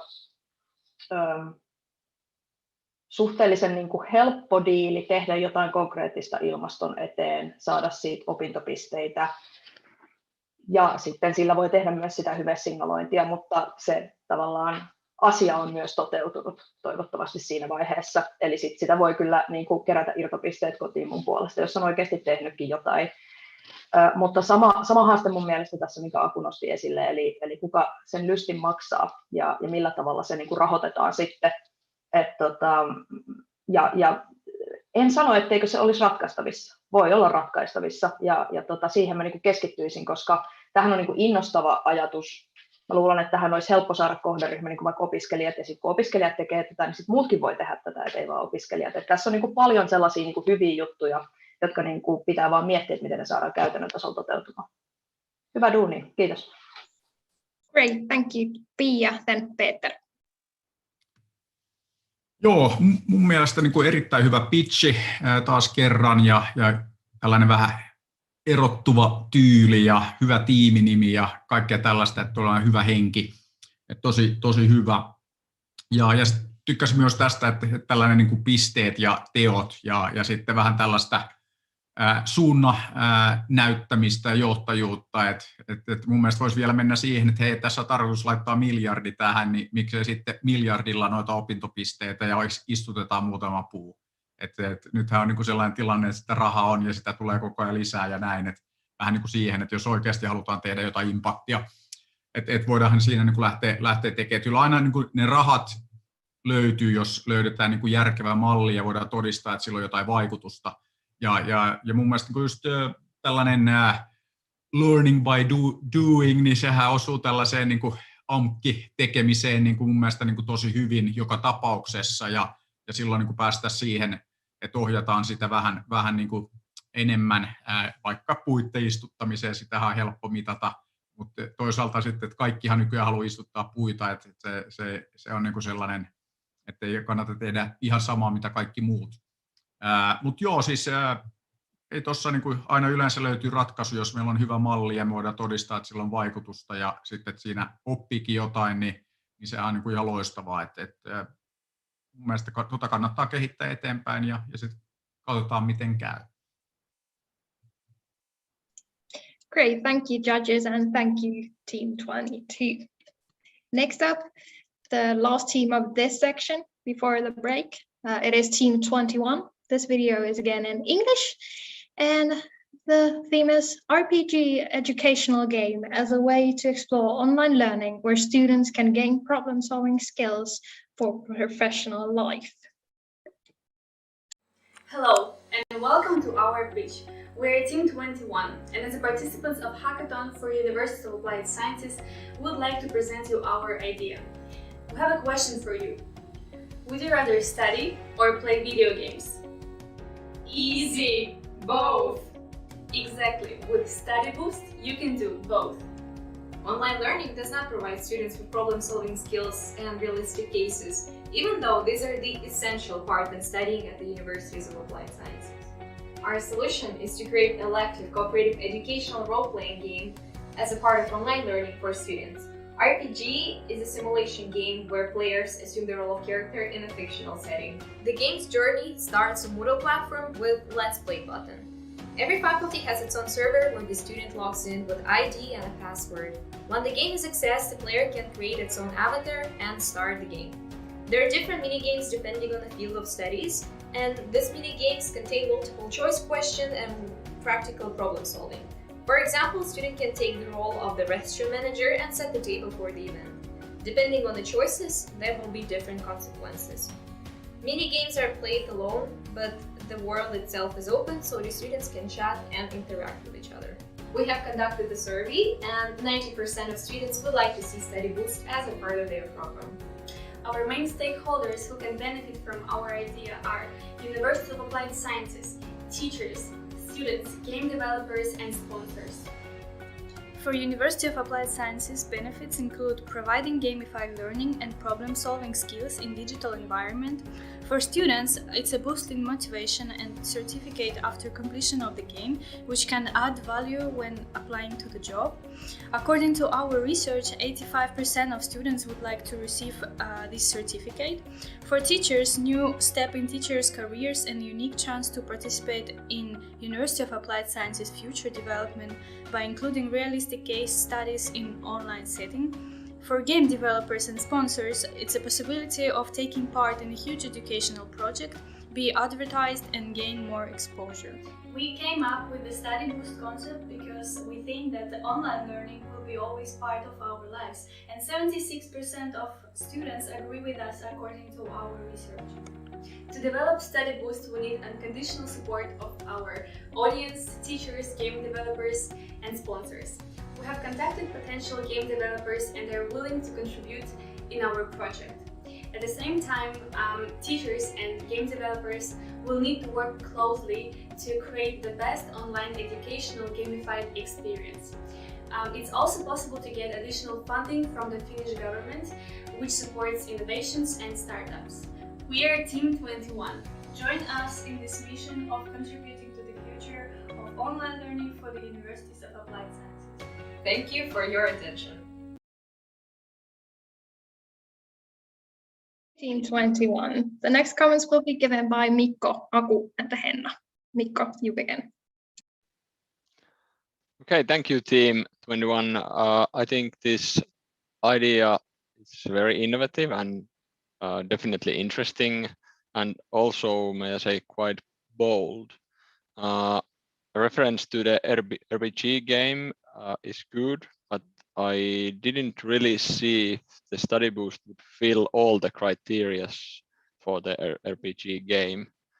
I think that developing Study Boost would be really big and expensive task if you want to do it properly.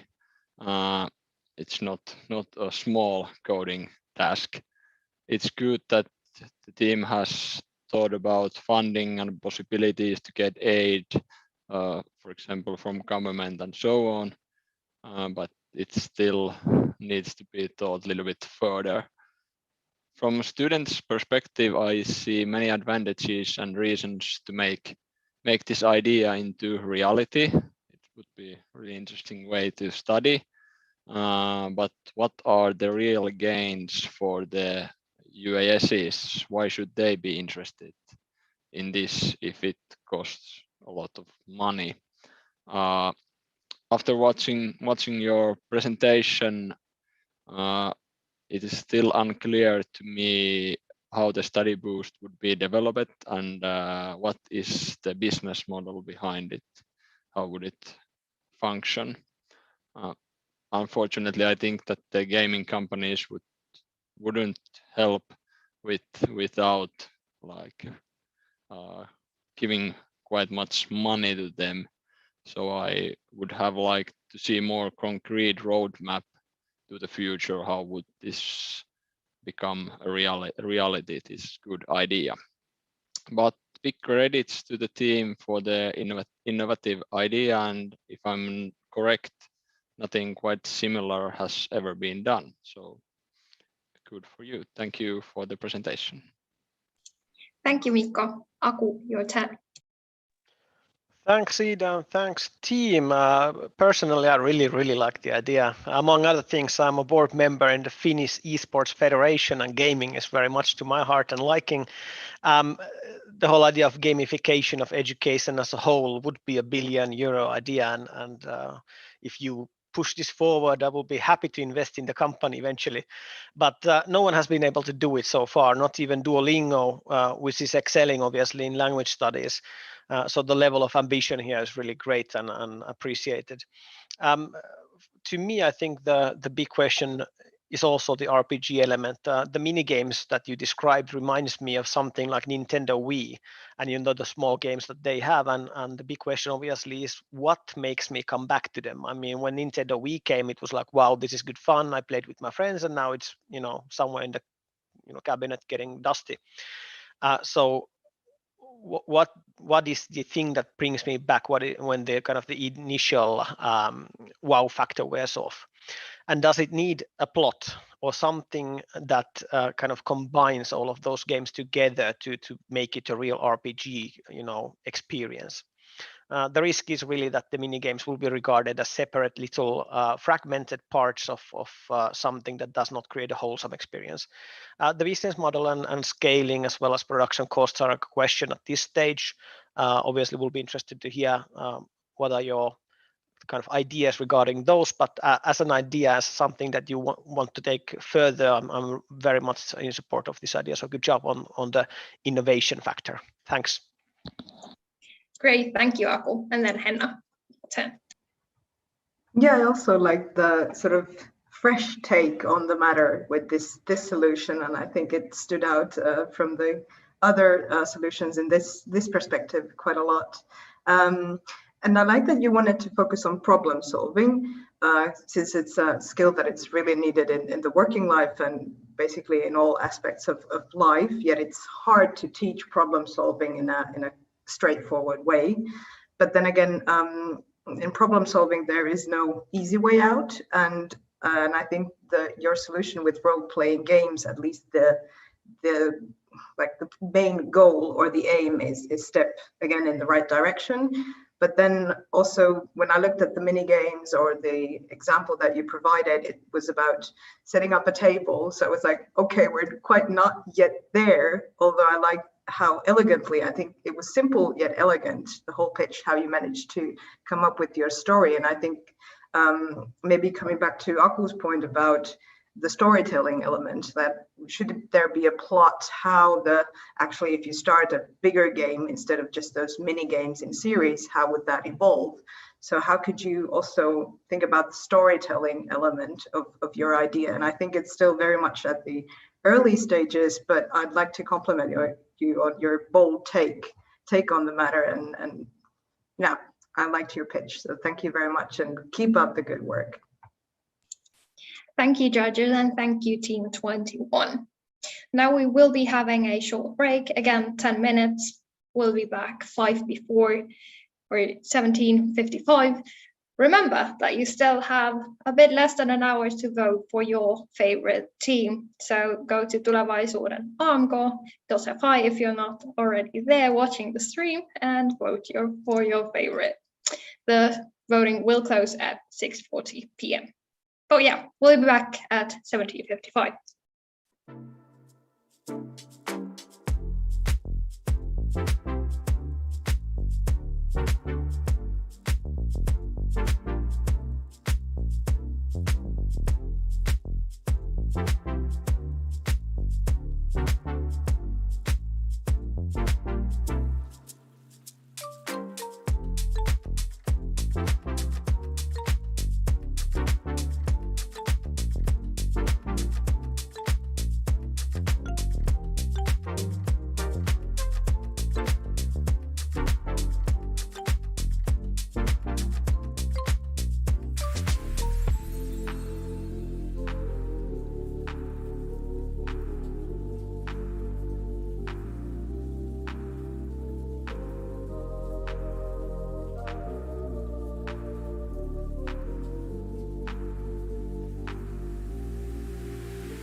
Great, welcome back from your break.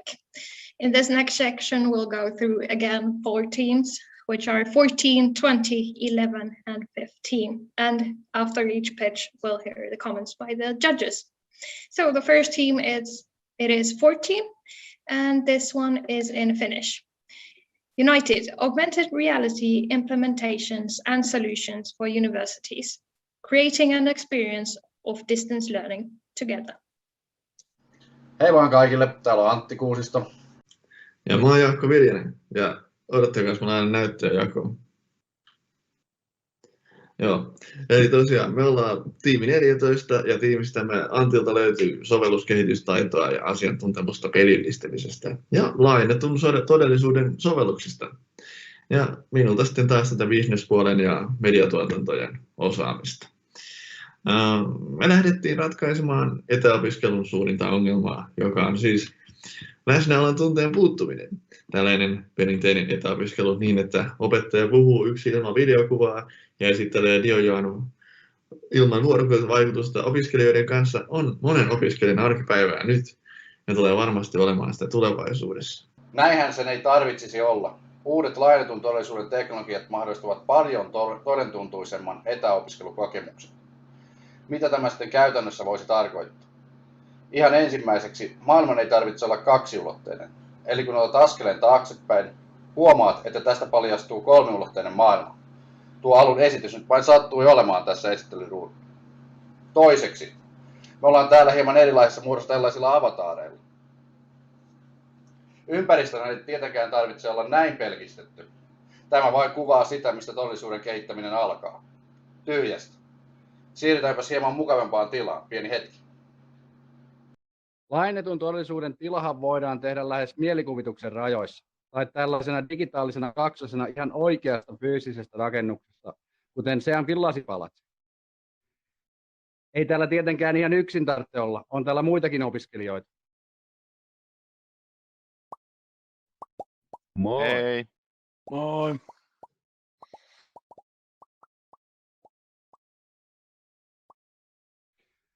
Yksi parhaista tavoista oppia on tekemällä, ja laajennettu todellisuus sopii tähän erittäin hyvin, esimerkiksi eri aiheisiin liittyvien simulaattorien avulla. Valitettavasti on hyvin vaikea kertoa, mitä laajennettu todellisuus on. Se täytyy kokea itse. Tarjoamme siis konsultointia ja teknistä tukea laajennetun todellisuuden käyttöönottoon ja pilotointiin. Olisi sitten vaikka tuollaisen Altspace-ympäristön pystytys. Onhan meillä tämä oma sovelluspohjakin United. Mikäli halutaan lähteä luomaan todellisuutta aivan alusta asti yhdessä. Sen tavoitteena olisi luoda laajennetun todellisuuden campus online, mutta siihen tarvitsemme Suomen eri koulujen, yritysten ja muiden toimijoiden apua. Tulevaisuudessa koululla ei välttämättä ole sijaintia. Rakennetaan siis tulevaisuuden oppimisalustoja ennemmin koko Suomi yhdessä kuin erikseen. Luodaan etäopiskelusta elämys.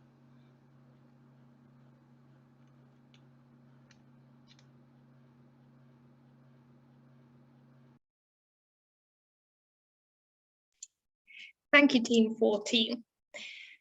The next comments will be given by Mikko, Henna, and Peter. Again, 2 minutes per judge, and Mikko, you can start. Kiitos ja kiitos tiimille esityksestä.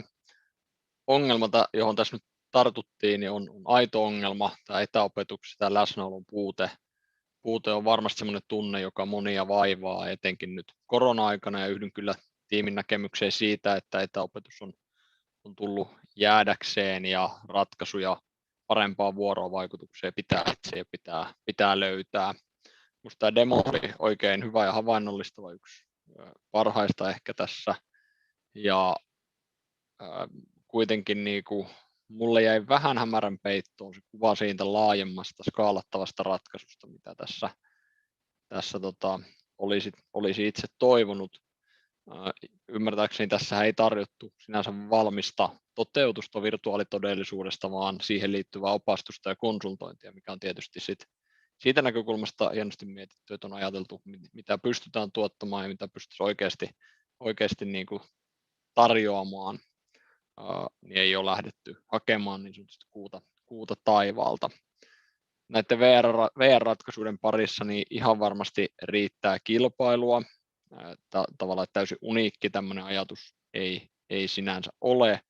Ja kun on kilpailua, niin tarkoittaa tietysti sitä, että pitäisi keksiä se oma juttu, jolla erottuu ja jolla se oikeasti pärjää siinä kilpailussa. Ja uskon, että tämä kilpailu tällä alalla niin tulee lisääntymään tulevaisuudessa.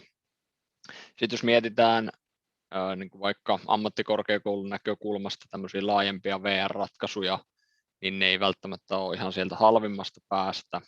Ja silloin pitäisi ehkä enemmän miettiä sitä kulmaa, että miksi ammattikorkeakoulu vaikka lähtisi tämmöisiä rakentamaan, mikä on se hyöty ja etenkin niin kuin kustannushyötysuhde. Millä motivoida ammattikorkeakouluja rakentamaan tämmöisiä VR-ratkaisuja. Ja ehkä tässä niin kuin pääsee siihen, että kannattaa miettiä, että onko vaikka korkeakoulun näkökulmasta hyvä, että yksittäiset lähtee rakentamaan vai että tehtäisiin jotenkin laajempana konsulttiona, isompana porukkana. Mut kiitos tiimille, mielenkiintoinen idea ja hyvä esitys. Thank you, Mikko. Henna, your comments, please. Kiitos tiimi. Juurikin tämä luodaan etäopiskelusta elämys yhdessä oli sellainen lause, joka kovasti resonoi pitchin aikana. Että mun mielestä tässä niin kuin etäläsnäolon yhdessä oppimisen olemisen kanssa on niin kuin vielä monta ratkaisematonta ongelmaa. Toisaalta sitten se, mitä niin kuin jäin pitchistä kaipaamaan tai ehkä miettimään, että mikä oli se niin kuin täsmällinen ongelma tai ratkaisu, johon te apuanne tarjoatte. Eli selkeästi sieltä tuli konsultointi ja tekninen tuki ja puhetta, että omaa sovelluspohjaa on olemassa, jota voidaan lähteä kehittämään niin kuin eteenpäin halutessa, mutta varsinaisesti se niin kuin oma kristallisoitu ratkaisu ei tässä vaiheessa vielä ollut. Joten ehkä niin kuin sen sijaan mietin, että pitäisikö, niin kuin, tai se mitä kun muita ratkaisuja myös tuossa katselin, niin että olisi hyvä paikka laittaa hynttyyt yhteen sitten jonkun muun tiimin kanssa. Esimerkiksi siellä oli tiimi 3 ja 7, jolla oli myös tällaisia virtuaalitoteutusmalleja tai muuta. Että pikemminkin näkisin, että tästä saisi niin kuin yhdisteltyä ja olisi mahdollisuutta juurikin siihen niin kuin lähteä rakentamaan yhdessä myös muiden finalistien kanssa jonkinlaista ratkaisua, niin ehkä kannustaisin olemaan teitä aktiivisesti muihin yhteydessä, koska osaamista selvästi on ja haluaa tehdä yhdessä, niin hyödyntäkää tämä tilaisuus siinä, että nappaatte itsellenne uusia kavereita. Mutta kiitos, hyvää duunia. Thank you, Henna. And Peter. Joo, ihan sama huomio, mitä Hennalla, että tosiaan tiimi 3 ja 7, niin hyvin niin kuin samantyylistä ratkaisua. Ja myös tämä niin kuin resonoi hyvin just tämä, että kannattaa tehdä yhdessä, että se on aina niin kuin hyvä ajatus. Mutta ehkä niin kuin sellainen, mikä just miettii näitä VR ja näitä virtuaali- tai lisätyn todellisuuden ratkaisuja, niin yksi, missä mun mielestä aika usein niin kuin mennään vähän niin kuin metsään näiden kanssa, että lähdetään niin kuin toistamaan näitä reaalimaailman elämän tavallaan, ei nyt ehkä heikkouksia, mutta tavallaan niitä, että meillä ei ole tällaisessa virtuaalimaailmassa, meillä ei ole samoja rajoituksia kuin mitä meillä on niin kuin oikeassa elämässä. Ja silloin, niin jos me katsotaan ihan eri alueelta, esimerkiksi tällaisia, on ollut paljon erinäköisiä tällaisia ostoskeskushankkeita, että hei, että nyt sä voit kävellä täällä ostarissa ja katsoa kaikki näitä juttuja ja ostaa, mutta sitten kaikki menee vaikka Amazonin ja klik, ja sitten se tavara tulee kotiin. Eli vähän niin kuin siinä ehkä haastasin niin kuin just tätä, että ei meidän tarvi rajoittaa sitä meidän omaa tekemistä ja sitä ratkaisua, että hei, että nyt meidän pitää toistaa tämä sama ympäristö, mikä meillä on oikeasti olemassa. Että sehän on jo olemassa, ei meidän tarvitse niin kuin tavallaan sitten lähteä tekemään sitä samaa. Eli mun mielestä tässä on paljon niin kuin tilaa keksiä ihan uusia ja parempia ratkaisuja, ja niin kuin tavallaan tämä Zoom ja nämä, niin kuin nämä video, muut systeemit, niin ei ole varmaan niin kuin se ultimate juttu, mutta tuossa niin kuin, mä lähtisin niin kuin ajattelemaan vähän niin kuin uudelta niin kuin, pohjalta ja uudelta suunnalta, että katsoisi vähän eri lailla, että ei mennä niin kuin siihen, että tehdään kaikki, että hei, tähän totta kai joku tällainen VR-ratkaisu. Tässä oli ainakin 3 niitä ja ne on aika samanlaisia, niin vähän haastasin sitten ajattelee eri kulmasta. Great, thank you, judges. So teams, you got a hot tip. Team 14, 3 and 7 might consider some working together in the future. But thank you, Team 14, for your pitch.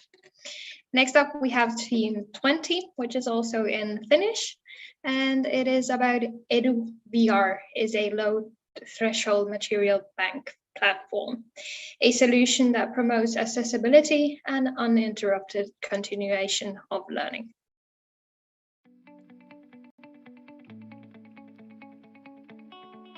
Ammattikorkeakoulun opiskelijoilla ei ole samoja mahdollisuuksia osallistua kontaktiopetukseen tai harjoitteluihin.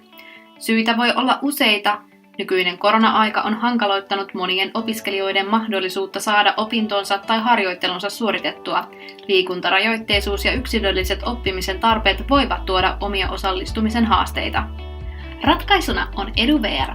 EduVR on korkeakouluopiskelijoille suunnattu verkkosivu, josta löytyy 360-kameralla kuvattuja työtehtäviä ja tapahtumia. Verkkosivuja hyödyntämällä opiskelijat voivat kokea erilaisia omaan alansa liittyviä pedagogisia materiaaleja. Alustaa voi käyttää VR-laseilla tai muilla älylaitteilla, eikä sen hyödyntäminen katso aikaa eikä paikkaa. Kartoitimme kohderyhmän mielenkiintoa EduVR:ää kohtaan. Monella vastaajista oli toiveita sisällöstä, esimerkiksi hoitotoimenpiteitä, rakenneratkaisuja ja asiakaskohtaamisia. Yhtenäinen mielipide kohdistui alustan helppokäyttöisyyteen ja tähän olemme ratkaisussa vastanneet. Opiskelija kirjautuu Office 365 tunnuksilla applikaatioon tai verkkosivuille. Verkkosivuilla opiskelija voi hallinnoida omaa profiiliaan vasemmasta palkista. Asetuksista voi valita opetuskielen.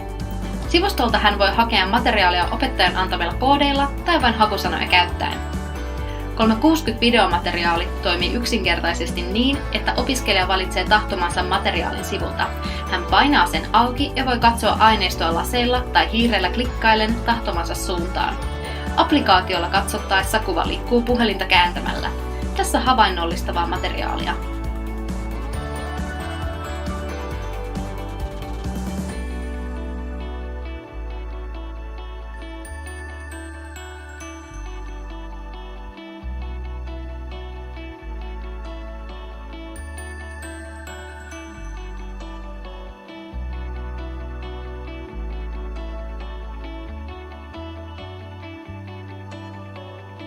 EduVR kuvaa materiaalia alustalle itse, sillä pidämme laadukasta opetusmateriaalia valuuttana. Opiskelijoiden on kumminkin mahdollista kuvata videoita alustalle, minkä käyttöoikeudet EduVR voi ostaa. Näin voimme omalta osaltamme tukea opiskelijoiden osallisuutta. Alusta toimii lisenssiperiaatteella. Kaikki kiinnostuneet tahot voivat ostaa alustalle käyttöluvan. EduVR:stä on lukuisia hyötyjä. VR-pohjaisiin materiaaleihin osallistutaan matalalla kynnyksellä. Työelämän kokeminen jo opiskeluiden alussa tai kun mietitään omaa tulevaa alaa. Turvallinen tapa tutustua vaarallisiin ja uhkaaviin työtilanteisiin. Aineistojen avulla lisätään saavutettavuutta, yrittäjyyttä ja kestävän kehityksen ymmärtämistä. Se nostaa Suomen kansainvälistä kouluttajaprofiilia sekä tukee opiskelijoiden yleisten työelämätaitojen kehittymistä. Markkina-alueella on paljon kilpailevia yrityksiä, mutta mikään näistä ei tarjoa yhtä ainutlaatuista ratkaisua kuin EduVR. EduVR on ensimmäinen ammattikorkeakoulujen yhteinen 360 ja VR-materiaalipankki, jossa kaikki aineisto löytyy samasta paikasta. Yhteistyökumppaneiden avulla pyrimme tarjoamaan mahdollisimman edullisen lisenssin niin, että moni voi hyötyä alustasta. Kaikki opetusmateriaali tarkastetaan, joten takaamme laadukkaan ja pedagogisesti korkealuokkaisen materiaalin. EduVR tarvitsee yhteistyökumppaneita, esimerkiksi Opetushallitus ja Education Finland. Tahot ovat ilmaisseet mielenkiintoa alustaa kohtaan. Yhteistyökumppaneiden avulla voimme luoda verkkosivut, applikaation ja hankkia tarvittavan laitteiston. EduVR on globaalisti huomista tulevaisuutta. Teettehän siitä kanssamme todellisuutta jo tänään. Thank you, Team 20. The next judges to comment are Pia, Vesa, and Nina. Remember the 2-minute limit. Pia, you go. All right. Tässähän lähdettiin liikkeelle sellaisesta niin kuin yhdenvertaisuusnäkökulmasta, mistä mä pidän itse aina, että se otetaan niin kuin huomioon ja mahdollistetaan niin kuin erilaisissa tilanteissa olevien ihmisten osallistuminen. Et siitä mä niin kuin dikkasin heti kärkeen tässä. Ja ylipäänsä niin kuin oppimateriaalien tuominen verkkoympäristöön ja saavutettavaksi on mun mielestä niin kuin jalo tavoite. Eli niin kuin siitä propsit tykkään niin kuin lähtökohtaisesti tästä, mitä tässä tavoitellaan. Et sitten niin kuin aina ryhtyy miettimään, että mitä tämän sitten käytännössä toimii. Ja mä esimerkiksi jäin pohtimaan, että mikä on se todellinen ongelma mitä ratkaistaan. Et kyllä se, että materiaalit on saavutettavissa, on yksi hyvä tavoite ja mun mielestä sinällään niin kuin, ehdottomasti tavoiteltavan arvoinen. Mutta miten vaikka niin kuin sitten tällainen 360-videovaikutusperinäytteen-otosta korvaa sitä itse tekemistä oikeasti. Mun referenssipiste tulee siitä, että mä harrastan taekwondoa ja meidän seuralla on sellaiset videot, missä näytetään, miten tekniikoita tehdään, mutta se ei korvaa sitä, että niitä tekee opettajan kanssa, joka pystyy niin kuin, tavallaan arvioimaan sitä, että kuinka hyvin se meni, koska sä et itse tiedä sitä. Sitä mä niin kuin jäisin justiinsa miettimään, että mikä se tavoite siinä oikeasti on. Onko se vain ne matskut online vai onko siinä niin kuin tarkoitus korvata esimerkiksi opetustapahtumia jollain lailla. Annan vielä pisteitä siitä, että tässä oli niin kuin hyvä demo. Oli selkeästi mietitty, kuinka tämä toimisi käyttäjän näkökulmasta ja oli myös mietitty business-mallia. Eli niin kuin monta hyvää elementtiä oli kyllä tässä esityksessä. Kiitos. Thank you, Pia. Then Vesa, your turn. Joo, kiitoksia. Mun mielestä myös hyvin mielenkiintoinen idea ja kiinnostavaan aiheeseen otti kantaa. Voisi sopia aika hyvin pohdittavaksi itse asiassa Digivisio 2030-projektissa, kun mietitään, että mitkä olisi tällaisia niin kuin saavutettavuuden etuja, mitä digitalisaatio pystyisi tuomaan.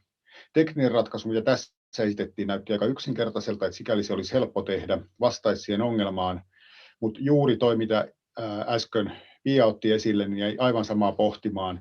Eli nämä konkreettiset kädentaidot, jotka on ammattikorkeakouluissa kuitenkin aivan kriittisen tärkeitä, niin pikkusen voi jäädä hankaliksi vaikka meidän Turun ammattikorkeakoulun sirkuskoulutuksessa pelkästään katsomalla vierestä, taikka näissä muissakin sairaanhoitajat, taikka ensihoitajat, taikka insinöörit ja niin edespäin.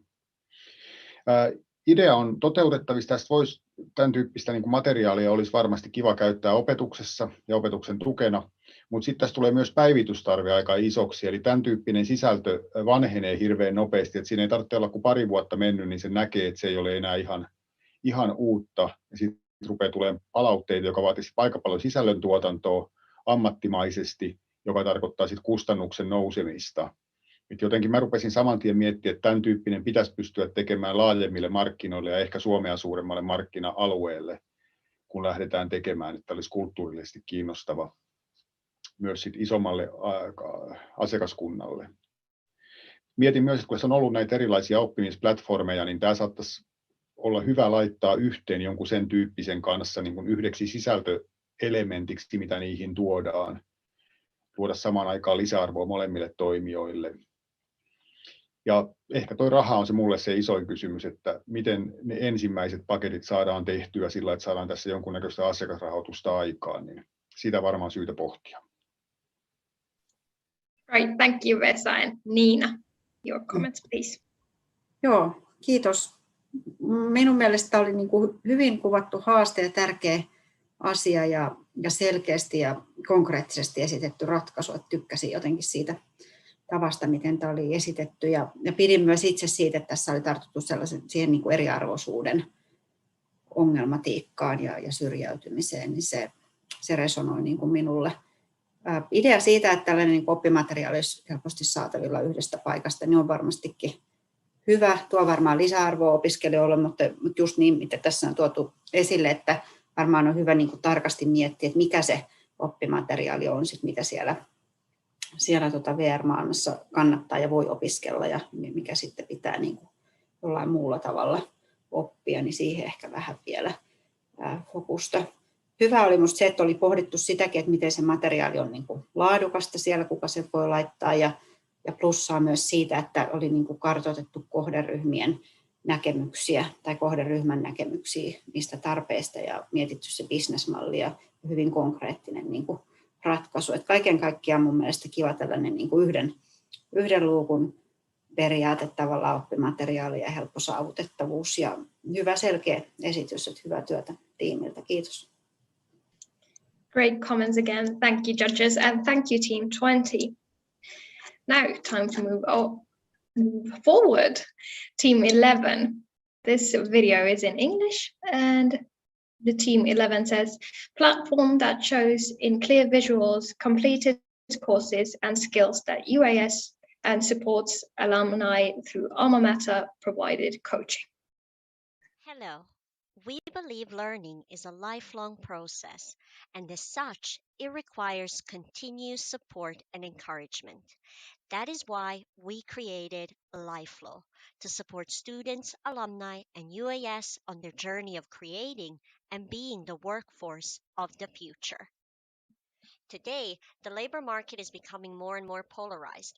Untrained people are left behind, and retraining and development of skills is expensive and time-consuming. This threatens the future of Finland's economy. That is why we believe it is crucial that we enable easier certification of skills, motivate our students to continue learning, and provide assistance to those who are feeling lost. LifeFlow, a data-driven SaaS coaching platform, tackles exactly these issues. By joining resources of all Finnish UAS, it gives the opportunity for both students and alumni to get specialized coaching sessions from experts to help them better understand their needs and opportunities for growth. After their coaching sessions, they will have an integrated selection of all existing UAS courses in one place. This will allow them to better evaluate and choose their options for development.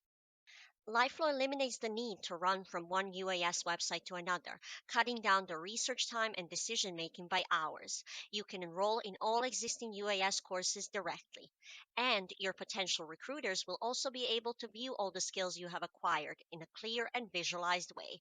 And if you're still feeling lost, you can always pop back to a coaching session.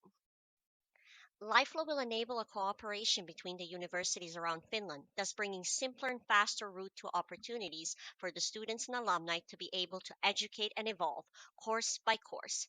Having clear visuals showcasing the students and alumni skills will provide the industry with a better overview of potential employees. In addition, providing coaching, which is desperately needed now, will bring the best out of the students and alumni and will aid them in finding the exact path in their professional career and well-being. LifeFlow is aimed primarily for students and alumni of UAS, but it can be used by anyone eager to improve themselves. UAS will benefit a lot from LifeFlow. It gives them a faster lane to reach the lucrative and mostly unguided alumni, more financial benefits through alumni fees, and a wider market to target. So why is LifeFlow needed? Our research shows coaching is much more effective than tutoring or guidance, and that too many students and alumni are unmotivated and unhappy with the guidance they currently receive. Therefore, our platform offers specialized coaching, standardized skill certification, which will help individuals have their competencies acknowledged, and easy one-stop shopping to all courses available in UASs. To bring our idea to life, we need investments to get the SaaS platform up and running. Our estimations for the costs were made with consultation from experts in web developing and education, and these costs are estimated to be around 120,000 euros maximum. But most importantly, we need universities to become partners in solving these issues. We need universities and their expertise to pilot LifeFlow. Our team knows exactly what students and alumni are going through. We've been there too, and that is what inspired us to embark on this journey to offer support to students and alumni. We used our experience in coaching, education, and B2B to ensure LifeFlow will bring the desired results. With your help, we can transform the education of today and support our students and alumni so they can meet the needs of tomorrow. Thank you. Great, thank you, Team 11. Next up, the judges' comments. We have Henna, Nina, and Aku commenting this pitch.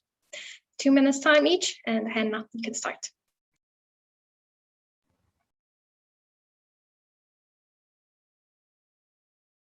Put your microphone on, darling. Apologies. Now you probably can hear me. What I wanted to say was to thank you guys for your clearly presented pitch solution and also the demo version that you showed or mock-up. And I agree with you that learning definitely is a lifelong process that needs to be supported, and sometimes you get lost along the way, and also that our current systems are not sufficient and working as well as we would want. So clearly you've hit the target here. And if I got your sort of solution right, what you want to offer is this sort of a platform for all UASs in Finland, at least, or maybe broader, and also individualized coaching sessions and standardized skills certificates, which is quite a mouthful. So I appreciate also the team's ambition level. But there's also a lot of buzz going on in this field. I know that many UASs and universities also are building their own hubs to attract the alumni back to the campus, so to speak. So maybe the key points that I was left thinking was one that was to do with the platform. So sort of what is the benefit of building your own platform versus integrating your platform with the existing ones? I mean, we have also LinkedIn and other commercial actors involved as well.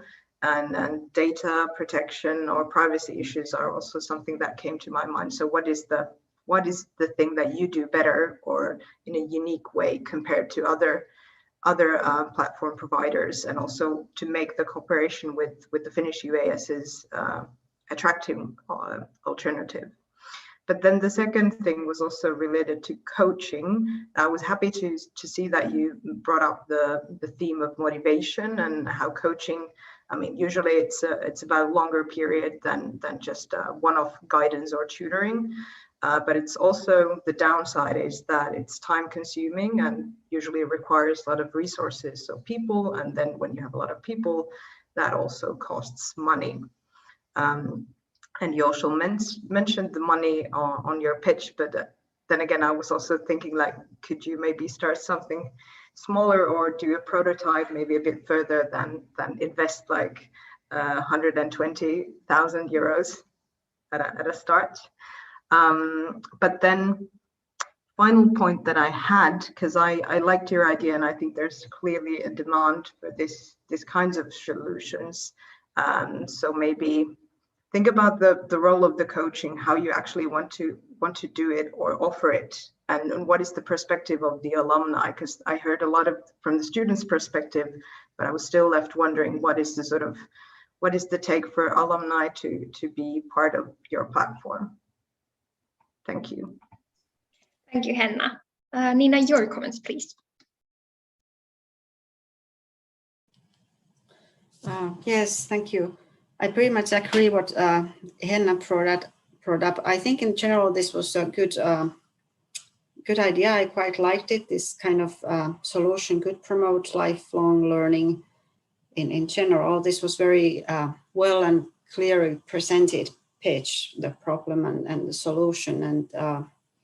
And I like the idea of coaching. I think it could motivate and maybe to bring the skills you need in the working life to the students.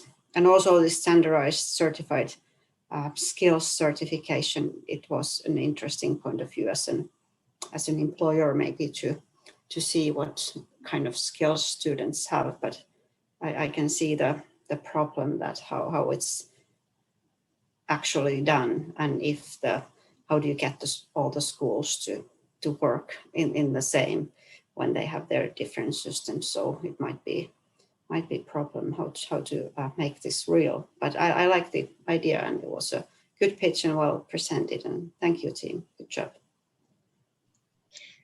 Thank you. And then Aku. Thanks, Ida, and thanks, team. Definitely a clear and focused and very understandable presentation with a good focus on the core pitch. I liked it a lot. However, much like Henna, I do have to think about and question the benefits that this idea would have for the alumni. What is the kind of factor that would make them interested in using this platform after they've graduated? What brings them back? The time of the alumni is very valuable, and universities tend to ask quite a bit from the alumni already. So what is the benefit here? I also wonder what is where the coaches would be coming from. I mean, I can only imagine how expensive it might be if you would have to pay professional coaches. I've seen a couple of attempts in Finland in regards to coaching already in like as private businesses, and And the problem is obviously financial. Who is going to be paying the bill for LifeFlow? Are the users going to pay it for it? Is it going to be something that universities might be interested in contributing to? Or is it something that is done voluntarily, which will obviously, or which can affect the quality of the final product?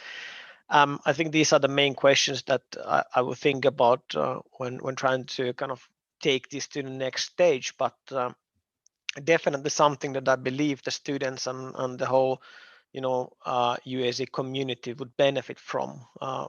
Definitely see a need for this sort of coaching, mentoring, giving advice, and it is also a very useful tool for further developing and adding to the community, the university community, which especially during these times seem to be struggling quite a bit because we are physically unable to meet with each other in the school premises. But really like the idea. Let's hope that you solve these couple of points that we've given and take this further. Thank you.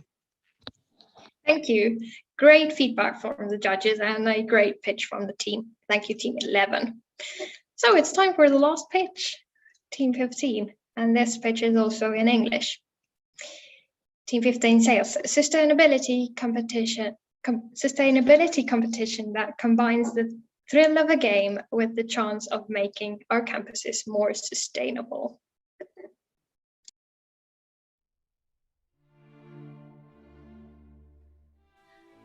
Nowadays, climate change isn't something new.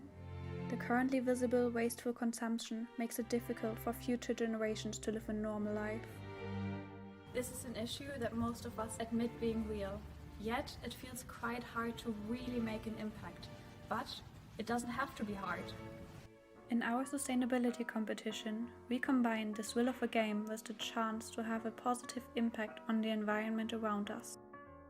With another focus in mind every year, like food waste, paper use, water and energy consumption. The universities are in a friendly competition with each other to find out who's becoming the most sustainable. The competition would be organized by a student committee, which decides on that year's focus, creates manuals for the other students with additional guides and posters, and takes care that the whole project is running smoothly. To make this competition more easily understandable, we have divided it into 5 stages: creation, measuring, competing, documenting, and winning. After the student committee has been chosen, they decide on that year's focus, create manuals, and inform the campuses.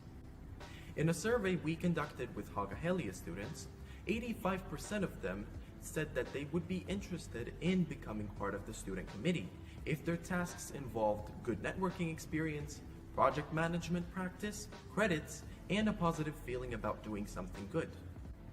Once the planning has been completed, a 1-month-long measuring period begins.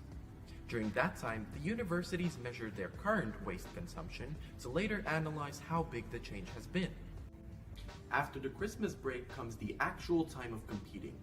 Within 3 months, universities try to reduce their waste and come up with solutions on how to reduce even more. At the end of the competing period, the campuses have 2 weeks' time to document their collected data and put it together with their new solutions in a report. From those reports, the winners will be selected. The judges, which could be experts, data analyzers, sponsors, and a student committee, compare the data to find a winner for each of the 3 categories, those being the most passionate, the most innovative idea, and the main prize for the biggest change. Possible prizes could be a trophy, patches, gift cards, and some reusable cups. The possible sponsors would be Neste or other sustainable companies, S-Market, and the universities themselves. We will create a roadmap containing objectives and steps towards carbon-neutral universities of applied sciences by 2030. This is a quote from Arene's program for the sustainable development and responsibility of universities of applied sciences.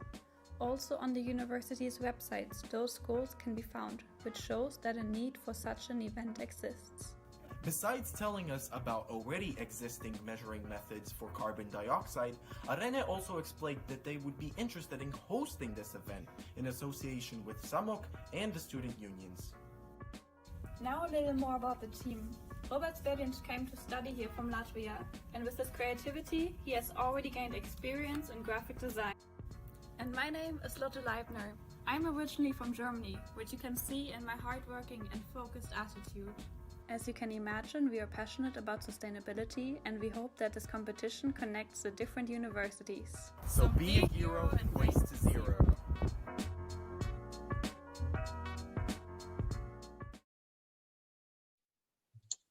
Thank you, Team 15. I think I recognize the school building you were shooting in. Well, now for the judges' comments. First up, Vesa, then Aku and Mikko. Remember 2 minutes, and Vesa, you go. Okay, thank you.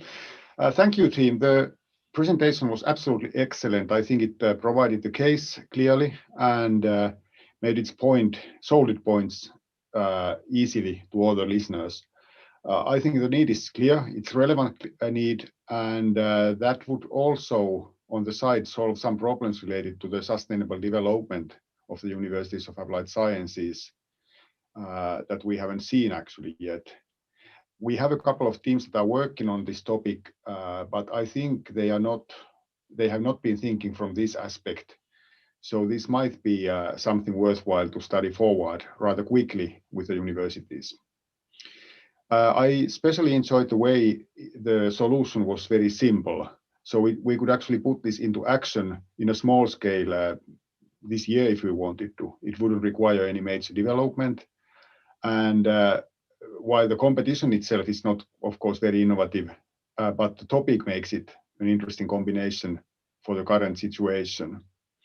I think the biggest question is how can we bring all the players together very quickly to start the first demo session and the first demo competition. So I very strongly suggest you to go forward. Very good idea. Great, thank you. Then Aku. Thanks, Ida, and thanks, team. I also like the idea, and I like the kind of practical attitude that the team had. The presentation made it clear what this is all about, and like Vesa, I also agree that this is something that could be implemented into practice quite easily. This also reminds me a bit about, I think it was team maybe 22 who had a similar sort of idea. So maybe some collaboration here would be something that would take this to the next step. I do wonder how this idea reflects and compares to the different standards and green certificates that are already in use in some of the universities of applied sciences, and that aim to waste recycling and the kind of carbon footprint. So what is the kind of novelty compared to what the schools have already committed to? I mean, overall, I like the pitch, but these are the things that I would maybe look into: collaboration with other similar ideas, and then definitely maybe contacting Arene or some of the schools and make a pilot quickly, because like Vesa said, this is something that could be tried out, and it will be interesting to see how the students really commit to this as well. Thank you. Thank you, Aku. And Mikko, your comments, please. Yes, thank you. Thank you for the team. Climate change is a real problem, and it's important to come up solutions to that problem. And that's why it's great that the team has focused to the climate change and come up with a concrete solution which could help preventing the climate change, or a little part of it. When I saw the presentation, one question came up to my mind. Is the team's narrative too narrow for fighting against climate change? Because in this presentation, it was mainly about the waste UASs produce, but I think we need more wider solutions on how to lower carbon dioxide emissions. And that angle would be better to get into this idea. I also found myself thinking, is this idea reusable? When the competition is done once, is there a motivation to do it again? Another question is that is the real purpose of and the benefit? What is the real purpose and the benefit of the student committee you presented? I really don't actually see it. in this idea, a lot rests on the fact that will the UASs be interested in participating the competition? The question is, what is their motivation and gain other than lowering the amount of waste or fighting against climate change? But big credits to the team for this idea. It is quite simple and fast to implement. That's good. And I also think it's not expensive to make in real life. Presentation was also very good and informative, so thank you about that.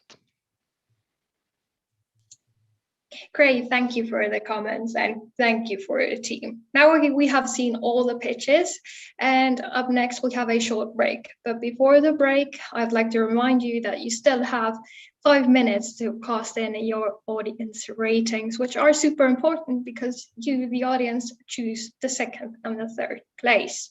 The winner is decided by the jury or judges, if you might want to use that word, and the judges have already decided the top 5 where the winner is going to be chosen from.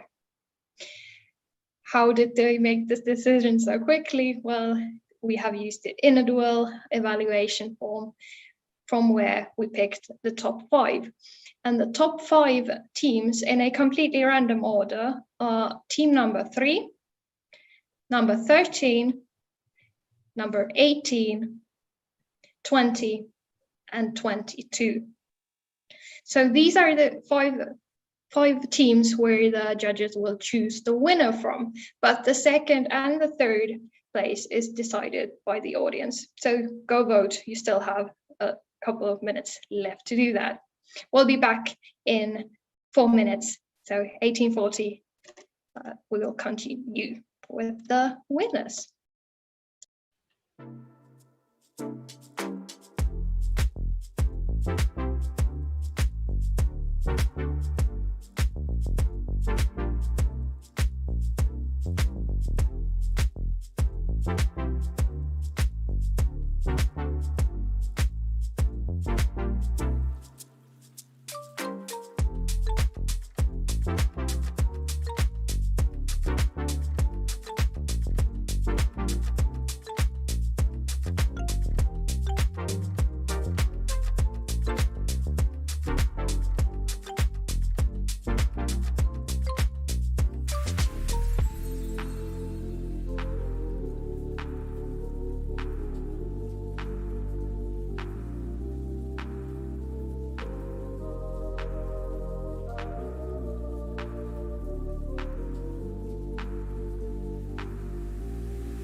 Right, it took a bit more time than we expected for the judges to make their decision, but we finally have one. First, I will announce the winners of the third and the second place though.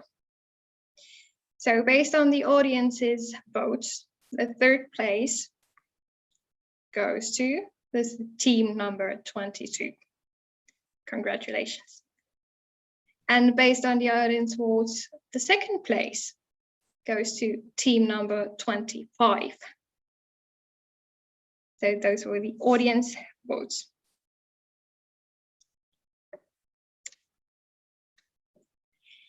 Members of the second and the third teams will receive an additional prize of €100 per person. Next, the entire winning team of the hackathon will be selected. The main prize is €3,000 for the team. The judges' comments about this team. It was seen as viable. It was seen that it would have a lot of extra potential and more extra value to give, and also potential to be easily tried out, at least piloted. And the winner is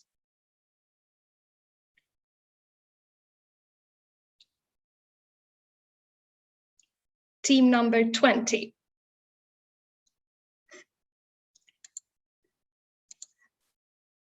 Huge congratulations for the top 3. I would like to thank you all for joining us tonight. Thank you for our partners, our sponsors, and obviously our amazing judges. And of course, a massive thank you for all the teams who decided to take part in this hackathon. You did all very well. And I do encourage you, as the judges did, to contact each other and maybe do some work together, and we'll have so many cool new startups coming in. Congratulations, Arene and SAMOK, for the first 25 years. I've enjoyed tonight. I hope you all have, and see you soon. Have a lovely evening.